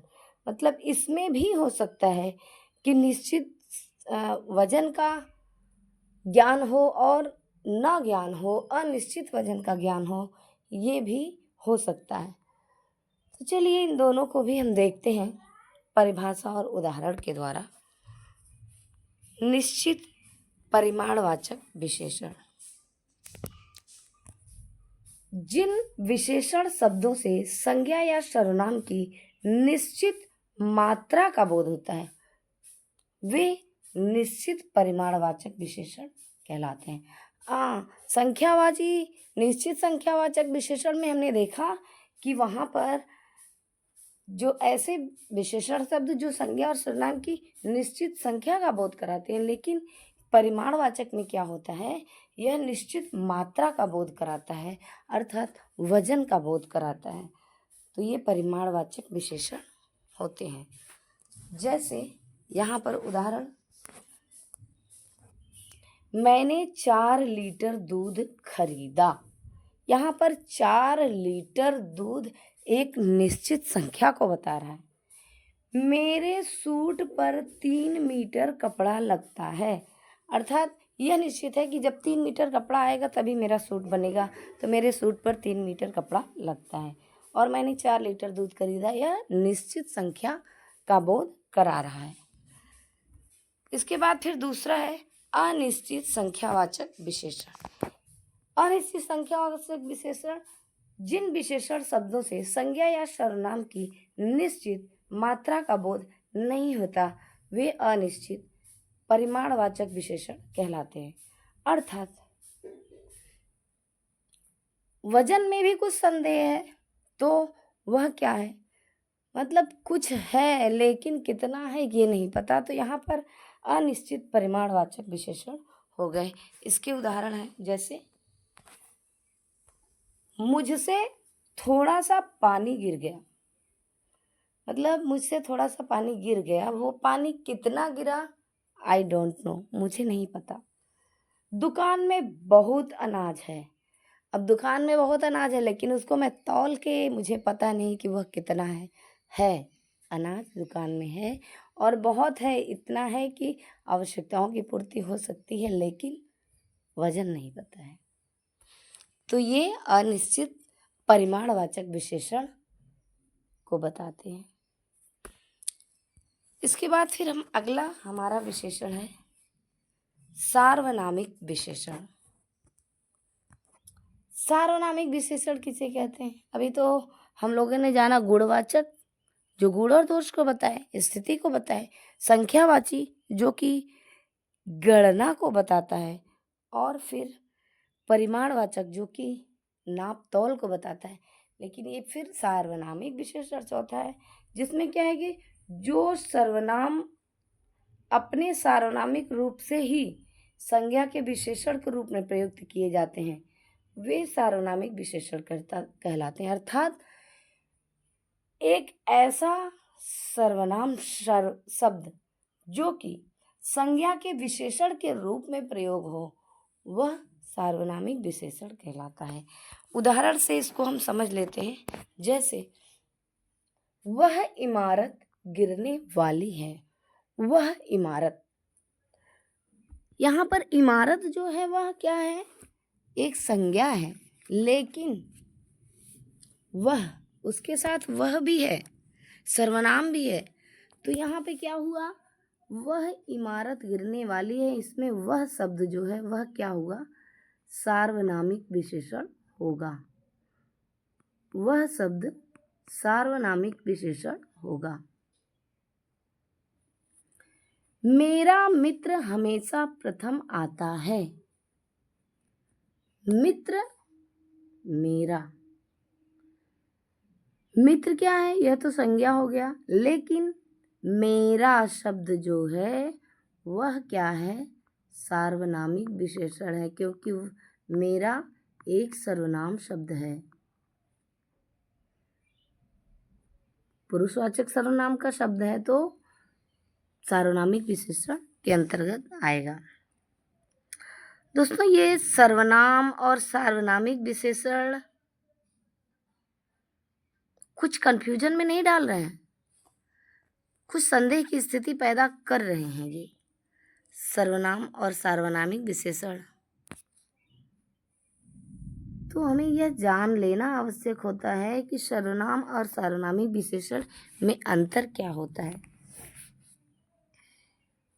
सार्वनामिक विशेषण को हम लोग संकेतवाचक विशेषण भी कभी कभी कहते हैं, अर्थात ये संकेत को बताता है। तो चलिए देख लेते हैं सर्वनाम और सार्वनामिक विशेषण में अंतर क्या होता है। यहाँ पे कुछ सर्वनाम शब्दों का प्रयोग विशेषण के रूप में भी किया जाता है, परंतु इस स्थिति में सर्वनाम शब्द तभी विशेषण कहलाता है जब उनके साथ संज्ञा शब्द का प्रयोग होता हो। अभी हमने जो उदाहरण देखा सार्वनामिक विशेषण में, उसमें संज्ञा के साथ सर्वनाम का भी प्रयोग हुआ था, इसलिए वह सार्वनामिक विशेषण हुआ।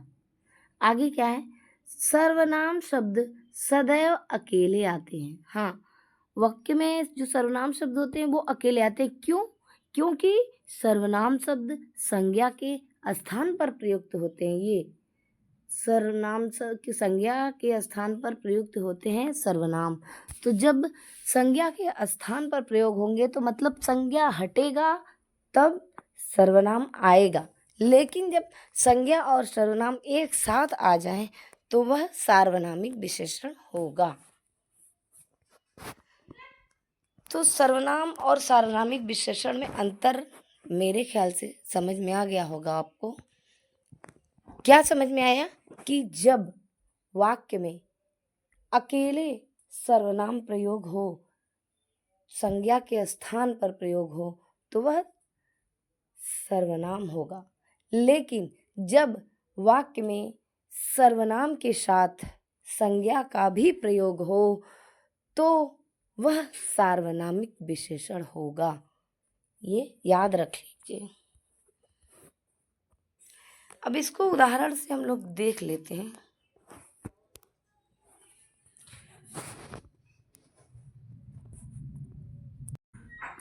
यह मेरी साइकिल है। तो यहाँ पर यह क्या है? यह मेरी साइकिल है। यहाँ पर क्या हुआ? यह मेरी साइकिल है। साइकिल को यहाँ पर कर्म के रूप में प्रयोग किया गया है। तो यहाँ पर यह मेरी साइकिल है, यहाँ पर क्या हुआ? यह सर्वनाम के रूप में प्रयोग हुआ है। सर्वनाम के रूप में प्रयोग हुआ है किसका? यह का। लेकिन अगर साथ में कह दिया जाए कि यह साइकिल मेरी है, अब यहाँ पर जो साइकिल है यह कर्म के रूप में ना प्रयोग होकर यह संज्ञा के रूप में प्रयोग हुआ है। तो यहाँ पर क्या हो गया? यह सर्वनाम और साइकिल संज्ञा। तो यहाँ पर संज्ञा और सर्वनाम का एक साथ प्रयोग हुआ है। तो यहाँ पे यह सार्वनामिक विशेषण के रूप में आया है। यह शब्द यहाँ सार्वनामिक विशेषण के रूप में आया। वही शब्द जब संज्ञा के स्थान पर प्रयोग होगा तो वह सर्वनाम कहलाएगा। जब संज्ञा के साथ प्रयोग होगा तो सार्वनामिक विशेषण कहलाएगा।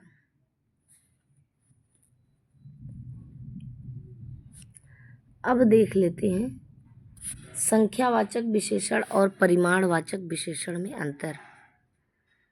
संख्यावाचक विशेषण। संख्यावाचक विशेषण ये क्या होते हैं? संज्ञा या सर्वनाम की विशेषता एवं संख्या का बोध कराने वाला शब्द। जो शब्द संख्या का बोध कराए उसे संख्यावाचक विशेषण कहते हैं।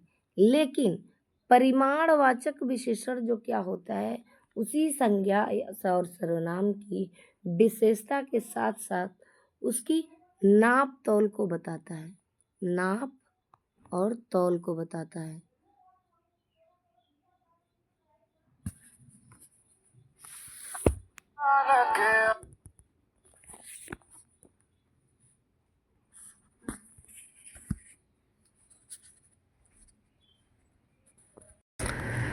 हाँ दोस्तों, कुछ गड़बड़ी आ गई थी, बैक बटन प्लेस हो गया था। तो संख्यावाचक विशेषण और परिमाणवाचक विशेषण पर हम थे। संख्यावाचक विशेषण और परिमाणवाचक विशेषण में यही अंतर है कि संख्यावाचक जो होगा वह संख्या गणना का बोध कराता है, लेकिन परिमाणवाचक जो है वह नाप तौल का बोध कराता है। नाप तौल का बोध कराता है। तो यह क्या हो गया? दोनों में अंतर। तो यहाँ चलिए देख लेते हैं उदाहरण में।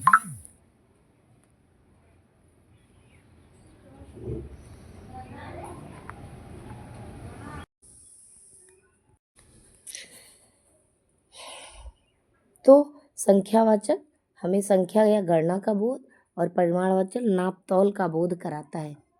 चीज़ें वहीं रहेंगी। हाँ, संख्यावाचक में वो चीज़ें आएंगी जो काउंटेबल होंगी, जिसकी गिनती हम कर सकते हैं, निश्चित हो या अनिश्चित हो, लेकिन गिनती कर सकते हैं। लेकिन परिमाणवाचक में हम गिनती नहीं कर सकते, हम केवल नाप और तौल सकते हैं उसको। तो यहाँ पे परीक्षा भवन में 40 बच्चे बैठे हैं। 40 बच्चे बैठे हैं, इन बच्चों को हम गिन कर बता सकते हैं। अगर कह दे कि कुछ बच्चे बैठे हैं तो बच्चों को हम गिन सकते हैं, तो यह 40 बच्चे क्या हो गए, संख्यावाचक विशेषण के उदाहरण हो गए। लेकिन पिताजी 40 किलो गेहूं खरीदे या पिताजी ने 40 किलो गेहूं खरीदा, यह गेहूं जो है हम इसको गिन नहीं सकते, केवल नाप और तौल ही सकते हैं, 40 किलो या कुछ। तो यहाँ 40 शब्द यहाँ भी आया है, 40 यहाँ भी आया है, लेकिन यह बच्चों की बात कर रहा है, बच्चों को हम गिन सकते हैं। लेकिन गेहूं जो कि हम उसको गिन नहीं सकते, केवल तौल नाप ही सकते हैं। तो यहाँ पर संख्यावाचक और परिमाणवाचक विशेषण में अंतर आपको समझ में आया होगा, यह ऐसा मेरे समझ में आया।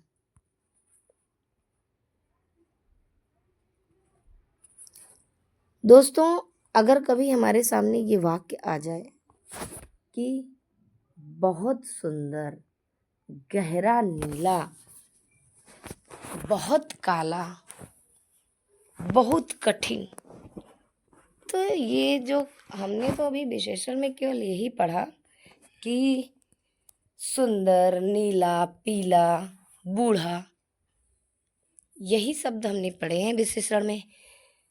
तो ये कुछ शब्द वाक्य हमें ऐसे भी मिल जाते हैं जो कंफ्यूज करते हैं कि इसको हम किस श्रेणी में रखें।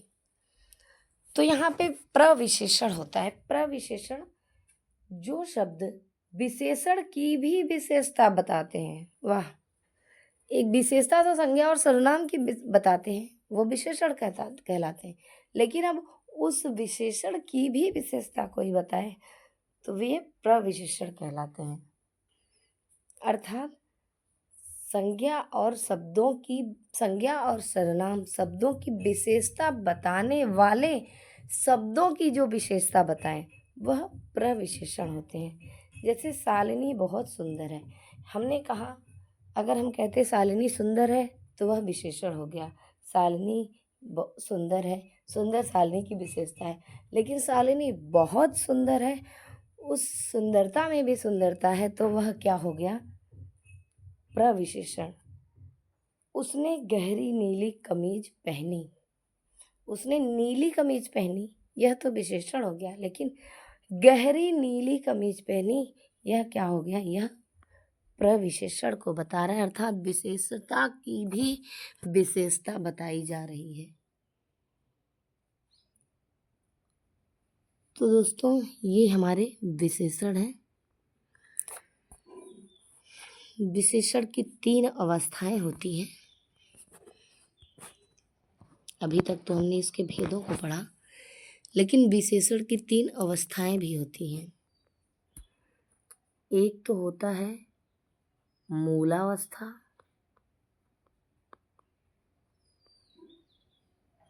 जो मूल शब्द होते हैं। दूसरा होता है उत्तरावस्था,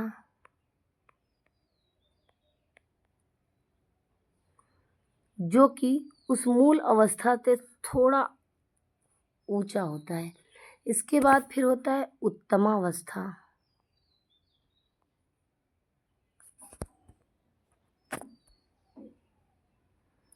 उत्तमावस्था।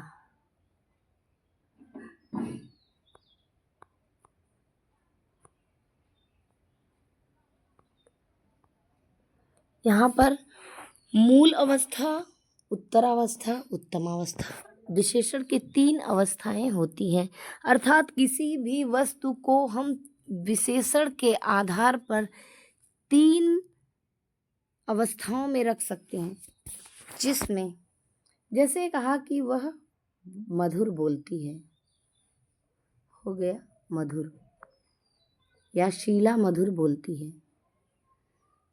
लेकिन कह दिया मधुरतर, मधुरतर, अर्थात शालिनी शीला से मधुरतर बोलती है।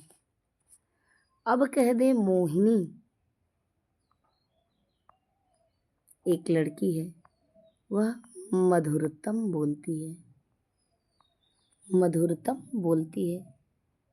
अर्थात मोहिनी के जितना मधुर ना तो शीला बोलती है ना शालिनी बोलती है। अर्थात यह सबसे उत्तम अवस्था है जिससे या जिसकी हम किसी से तुलना ना कर सके तो वह उत्तम अवस्था होगी। और उत्तरावस्था में हम एक दूसरे से तुलना करते हैं। मूलावस्था जो होती है वो अपनी मूल अवस्था में होती है, उससे किसी से तुलना नहीं होती। अर्थात मूलावस्था उत्तमावस्था एकदम, एक तो आरंभ अवस्था है, एक चरम अवस्था है। उत्तरावस्था में दो वस्तुओं में तुलना होती है। जैसे कह दे लघु, एक शब्द है लघु। लघु से उत्तरावस्था में बनेगा लघुतर। लघु मतलब क्या होता है? छोटा। लघु मतलब होता है छोटा, लेकिन लघुतर मतलब उससे छोटा। लघुतम, लघुतम मतलब उससे छोटा कुछ है भी नहीं, सबसे छोटा हो गया ये। इसके बाद फिर है गुरु। लघु का उल्टा होता है गुरु। गुरु मतलब बड़ा। गुरुतर, गुरुतर मतलब उससे बड़ा। गुरुतम मतलब सबसे बड़ा। अर्थात ये तीन अवस्थाएं विशेषण की हो गई। और विशेषण शब्द जो होते हैं वह तीन अवस्थाओं को बताते हैं। हम कुछ विशेषण शब्दों को संज्ञा के द्वारा बना भी सकते हैं, और ये कुछ अवस्थाएं भी होती हैं। ये हमारे विशेषण की वीडियो यही कंप्लीट होती है। धन्यवाद दोस्तों। विशेषण की कक्षा के बाद अब हम क्रिया की कक्षा को पढ़ते हैं। तो सबसे पहले हम ये जानते हैं कि क्रिया का अर्थ क्या होता है। क्रिया का अर्थ है किसी कार्य का करना या होना। इसके बिना वाक्य अपूर्ण एवं अस्तित्वहीन होता है। क्रिया के बिना कार्य या कोई भी वाक्य जो हम पढ़ते हैं वो अपूर्ण होता है। हमें पूरी जानकारी वाक्य में नहीं मिलती। तो क्रिया का मतलब होता है जब हम कोई कार्य करते रहते हैं तो वह क्रिया होता है। तो क्रिया की परिभाषा क्या होगी? किसी भी कार्य के करने या होने का बोध कराने वाले जो शब्द होते हैं वो क्रिया कहलाते हैं। इसको चलिए उदाहरणों के द्वारा हम देखते हैं। जैसे उदाहरण क्या है? बगिया में फूल खिलते हैं, सूरज पूरब दिशा में निकलता है, अध्यापिका बच्चों को पढ़ाती हैं। तो यहाँ पर क्या होता है कि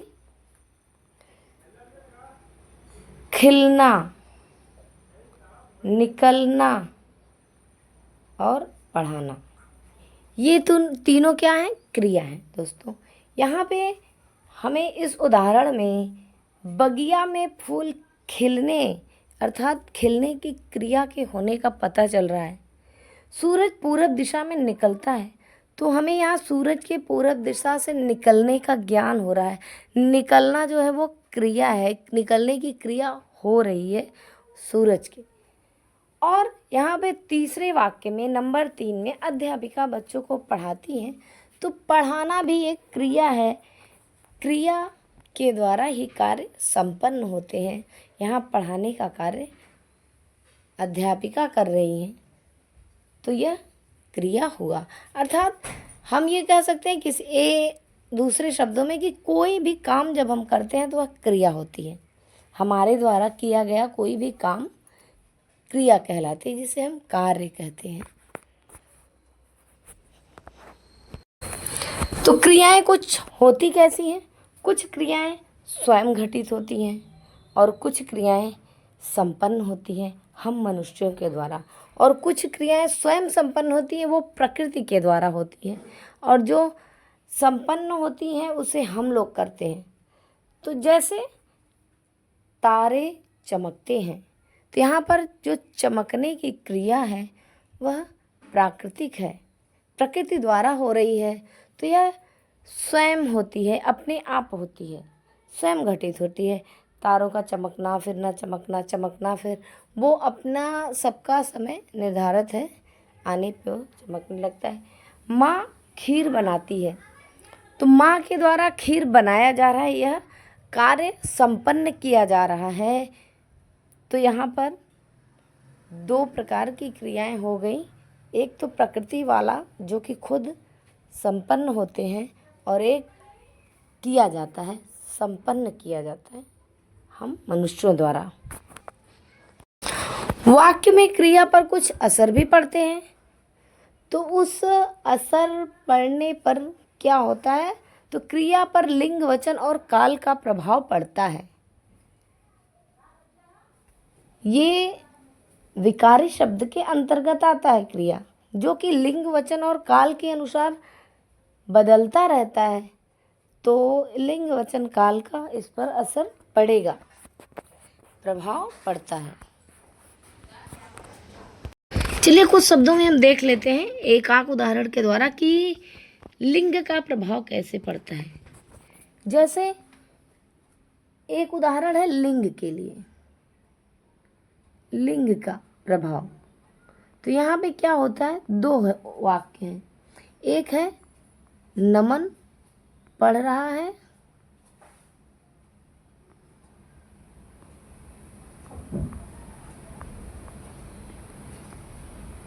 और दूसरा है निधि पढ़ रही है। निधि पढ़ रही है।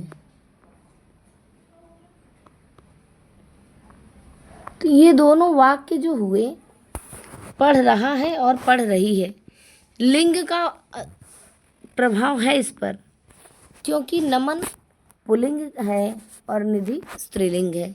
तो यहाँ पर लिंग का भी असर क्रिया पर पड़ता है।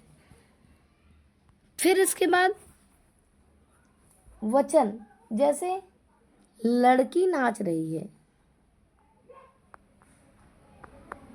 लड़की नाच रही है।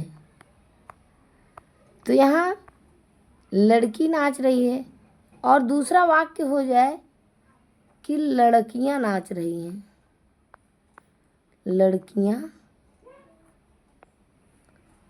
नाच रही हैं। तो यहाँ पर क्या होता है, लड़की एक वचन को बता रही है, लड़कियां बहुवचन। तो यहाँ दोनों वाक्यों में वचन का प्रभाव है। फिर जैसे है कि बच्चे हॉकी खेल रहे हैं, बच्चे हॉकी खेल रहे हैं। तो यहाँ पर क्या है, बच्चे हॉकी खेल रहे हैं और बच्चे हॉकी खेलेंगे।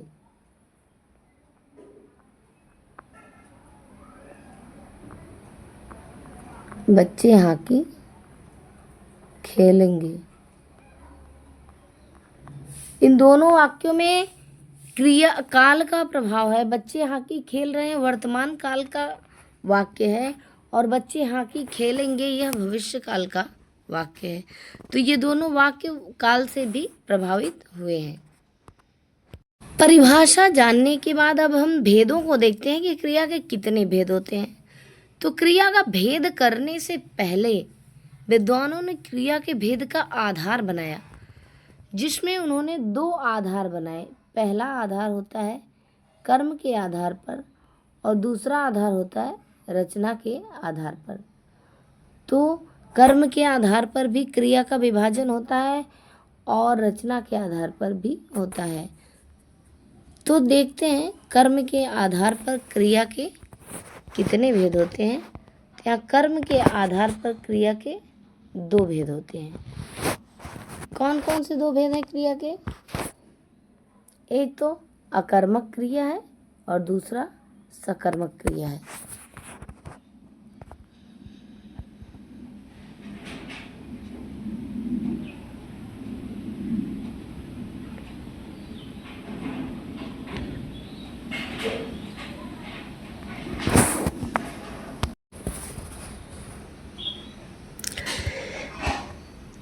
क्रिया के दो भेद होने के बाद पहला देखते हैं, क्रिया का पहला भेद अकर्मक क्रिया किसे कहते हैं। तो इसकी परिभाषा होगी, जिस क्रिया का फल कर्म पर न पड़कर कर्ता पर पड़ता है, अर्थात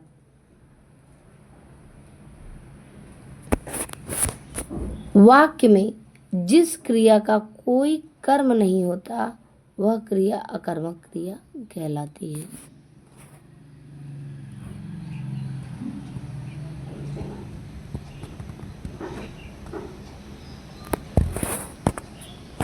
तो यहाँ पर हम देखते हैं कि क्रिया का जो फल है वह कर्म पर नहीं पड़ता है।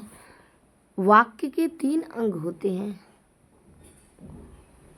वाक्य में 3 अंग होते हैं। पहला तो कर्ता होता है और दूसरा कर्म होता है और तीसरा क्रिया होता है।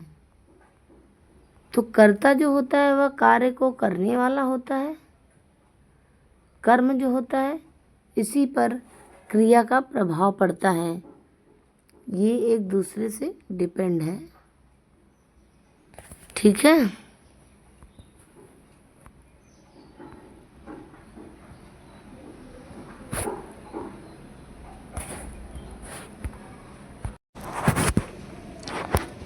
क्रिया के भेदों में पहला है अकर्मक क्रिया।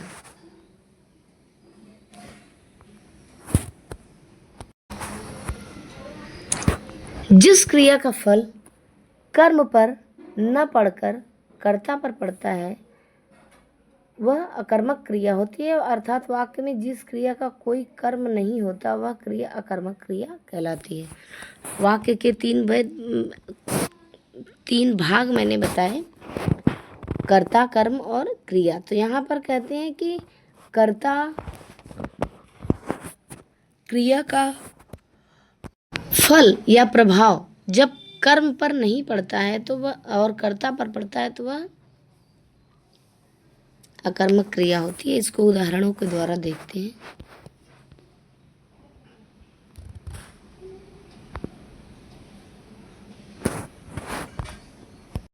सकर्मक क्रिया को देख के भी उदाहरणों के द्वारा हम इसको समझेंगे। तो दूसरा क्या है, सकर्मक क्रिया। जिस क्रिया का फल कर्म पर पड़ता है, अर्थात वाक्य में जिस क्रिया का कर्म होता है उसे सकर्मक क्रिया कहते हैं। अर्थात वाक्य में जब कर्म नहीं होता तो वह अकर्मक क्रिया होगी, जब कर्म होगा तो वह सकर्मक क्रिया होगी। कर्म के आधार पर क्रिया के 2 भेद तो हमने जान लिए। 2 होते हैं, एक सकर्मक एक अकर्मक। लेकिन अब ये सकर्मक अकर्मक क्रिया पहचाने कैसे, ये तो पहचानना भी तो मुश्किल है। तो इसके लिए देखते हैं कि अकर्मक क्रिया की पहचान के लिए क्रिया से पहले क्या और किसे,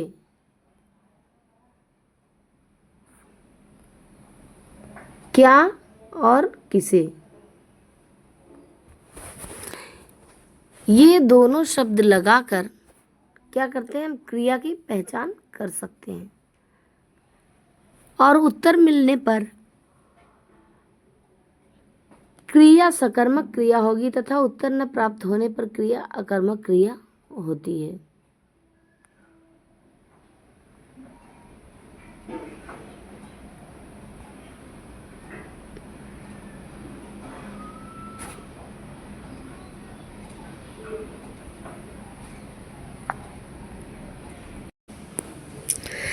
अब देखते हैं सकर्मक क्रिया के कितने भेद होते हैं।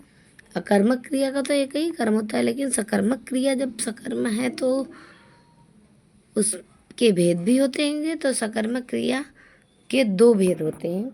पहला है एक कर्मक क्रिया और दूसरा है द्विकर्मक क्रिया।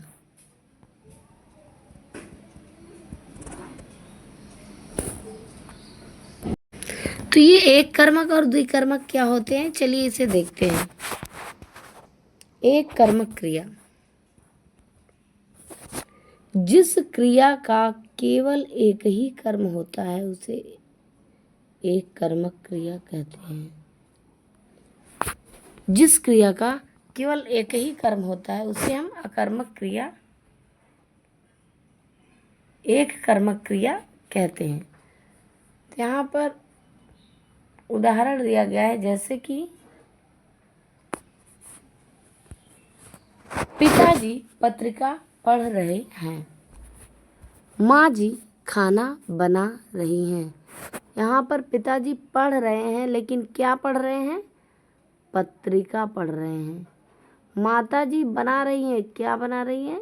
खाना। माता जी खाना बना रही हैं और पिताजी पत्रिका पढ़ रहे हैं।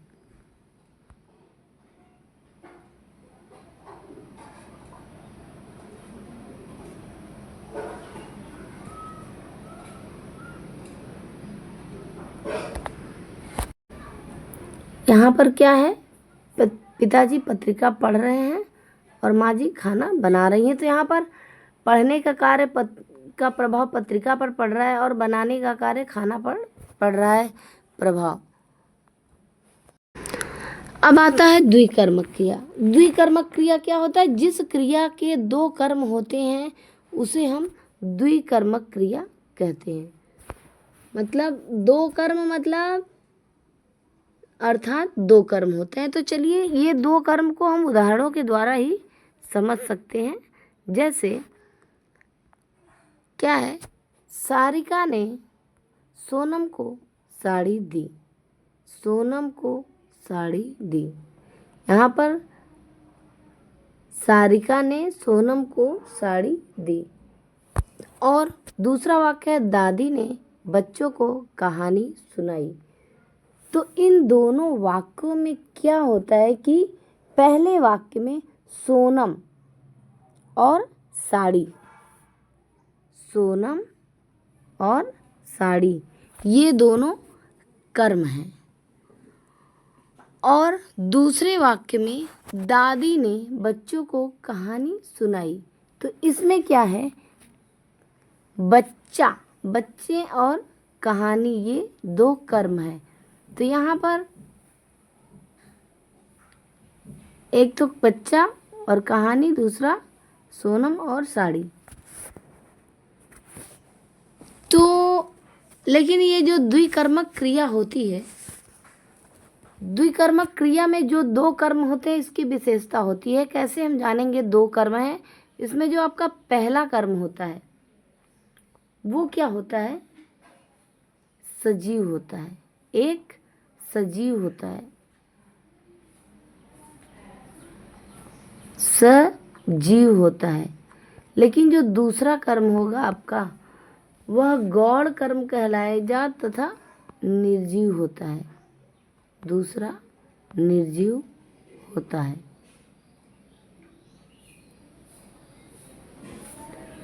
तो यहाँ पर एक सजीव एक निर्जीव, तो यहाँ पे एक मुख्य कर्म होता है तथा एक गौण होता है। तो जो मुख्य कर्म होता है, मुख्य, वह कैसा होगा? मुख्य कर्म निर्जीव होता है।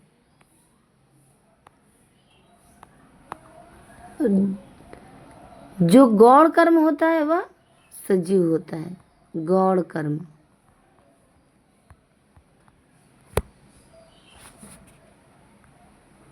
इसी को फिर से देखते हैं कि द्विकर्मक क्रिया में क्या होता है? एक कर्म सजीव तथा दूसरा कर्म निर्जीव होता है। यहाँ पर हम कुछ सकर्मक क्रियाओं के उदाहरण रखते हैं। सकर्मक क्रिया जैसे खाना, पीना, पढ़ना, लिखना, लेना, देना, सुनना, कहना आदि, ये सभी सदैव सकर्मक क्रिया है। मतलब हमेशा सकर्मक क्रिया के ही रूप में प्रयोग होते हैं।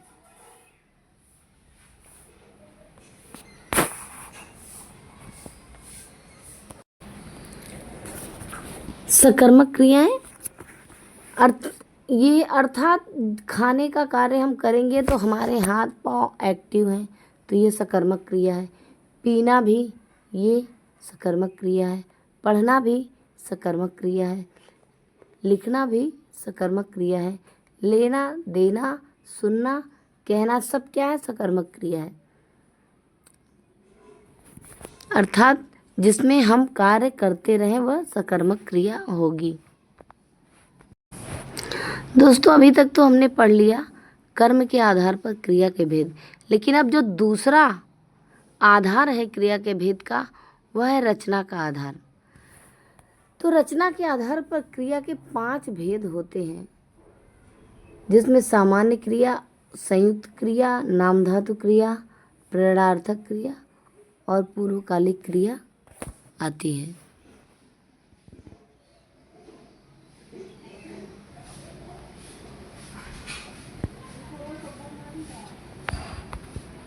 तो चलिए इन क्रियाओं को हम रचना के आधार पर जो दिए गए हैं इसको एक एक करके देखते हैं।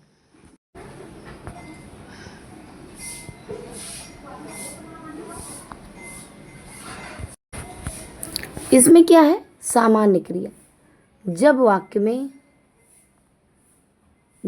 में केवल एक ही क्रिया का प्रयोग होता है तो उसे सामान्य क्रिया कहते हैं।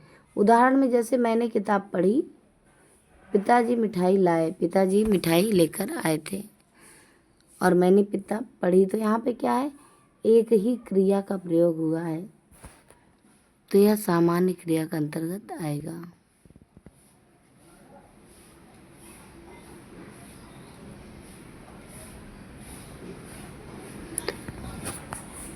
एक ही क्रिया,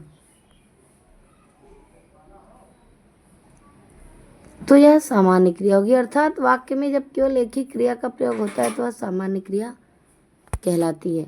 जैसे मैंने किताब पढ़ी, पिताजी मिठाई लाए, एक ही क्रिया हुई है तो यहाँ पे सामान्य क्रिया होगी। रचना के आधार पर दूसरा भेद है संयुक्त क्रिया। तो संयुक्त क्रिया क्या होता है? जब 2 या 2 से अधिक क्रियाओं से बने क्रियापद एक क्रिया के रूप में प्रयोग किए जाते हैं उसे संयुक्त क्रिया कहते हैं। अर्थात जब 2 या 2 से अधिक क्रिया मिलकर बनता है और वह वाक्य में प्रयोग भी किया जाता है तो वह संयुक्त क्रिया कहलाता है। जैसे शेर ने हिरण को मार डाला, दादी माँ घर में घुसते ही बैठ गई। दोनों की मीनिंग समझ लो।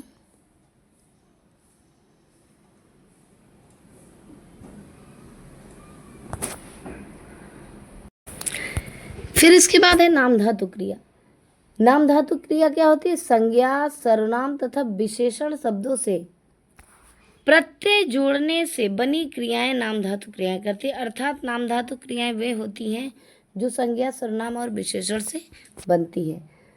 तो यहाँ पर देखते हैं संज्ञा से बने शब्दों के उदाहरण, जैसे बात, लात, हाथ, ये तीनों क्या है? संज्ञा है। तो बात से यहाँ होगा बतियाना,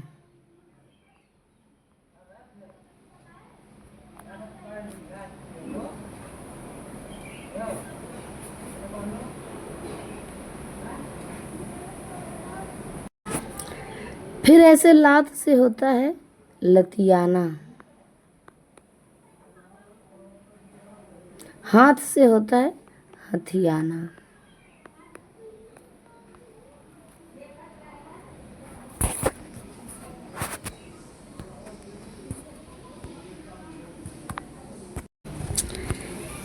ये संज्ञा के बाद फिर देखते हैं सर्वनाम से। जैसे अपना, अपना से क्या होता है? अपनाना। मैं से क्या होगा? मिमियाना।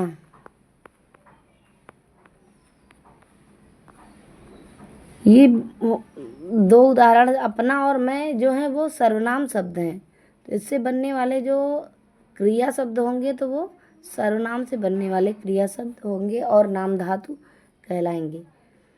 जैसे है विशेषण में है दोहरा, चिकना, ये क्या है? विशेषण है, तो इससे बनने वाले क्या होंगे?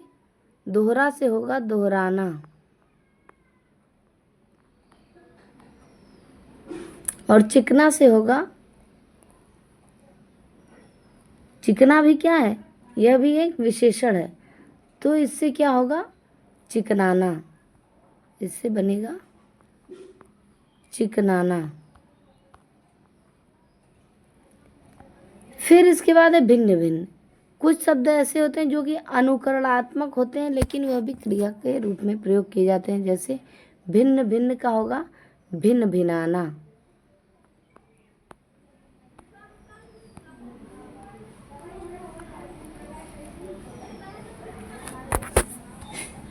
नंबर 4 पर आती है रचना के आधार पर क्रिया में प्रेरणार्थक क्रिया। तो प्रेरणार्थक क्रिया जब कर्ता स्वयं कार्य न करके किसी अन्य को काम करने की प्रेरणा देता है तो वह उसे वाक्य में क्रिया प्रेरणार्थक क्रिया कहलाती है। अर्थात जब कोई कार्य खुद ना करके किसी से करवाता है, उसको करने के लिए प्रोत्साहित करता है, तो वह प्रेरणार्थक क्रिया कहलाती है। जैसे शिक्षिका बच्चों से पाठ पढ़वाती है, शिक्षिका स्वयं न पढ़कर बच्चों से पाठ पढ़वाती है। दूसरा उदाहरण है अहम रोहन से गाड़ी धुलवाता है, अर्थात अहम रोहन से गाड़ी धुलवाता है। दोस्तों ये प्रेरणार्थक क्रिया होती है वो भी दो प्रकार की होती है, जिसमें प्रथम प्रेरणार्थक क्रिया और दूसरा है द्वितीय प्रेरणार्थक क्रिया। प्रथम प्रेरणार्थक क्रिया अजय ने पौधों को पानी दिया, कार्य कर लिया अर्थात कर लिया। द्वितीय प्रेरणार्थक क्रिया मां निकिता से खाना बनवाएगी, अभी करेगी। प्रथम प्रेरणार्थक में कार्य किया और दूसरे में हो जाएगी या बनवाएगी।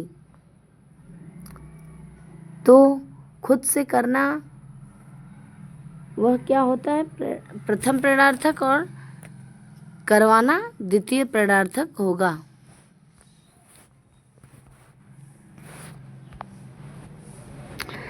फिर इसके बाद है पूर्वकालिक क्रिया। वाक्य में मुख्य क्रिया से पहले यदि कोई क्रिया हो चुकी है तो उसे पूर्वकालिक क्रिया कहते हैं। जैसे रोहन खाना खाकर सो गया, बच्चे कार्टून देखकर हंसने लगे।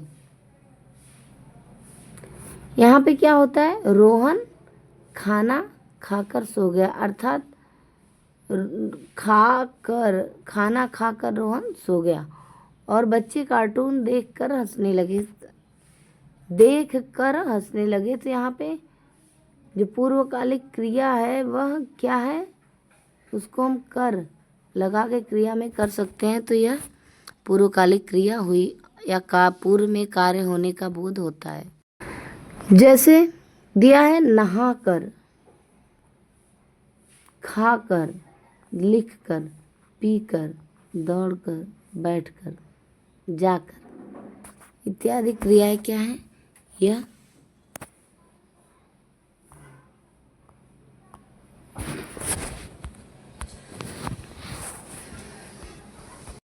पूर्वकालिक क्रिया है।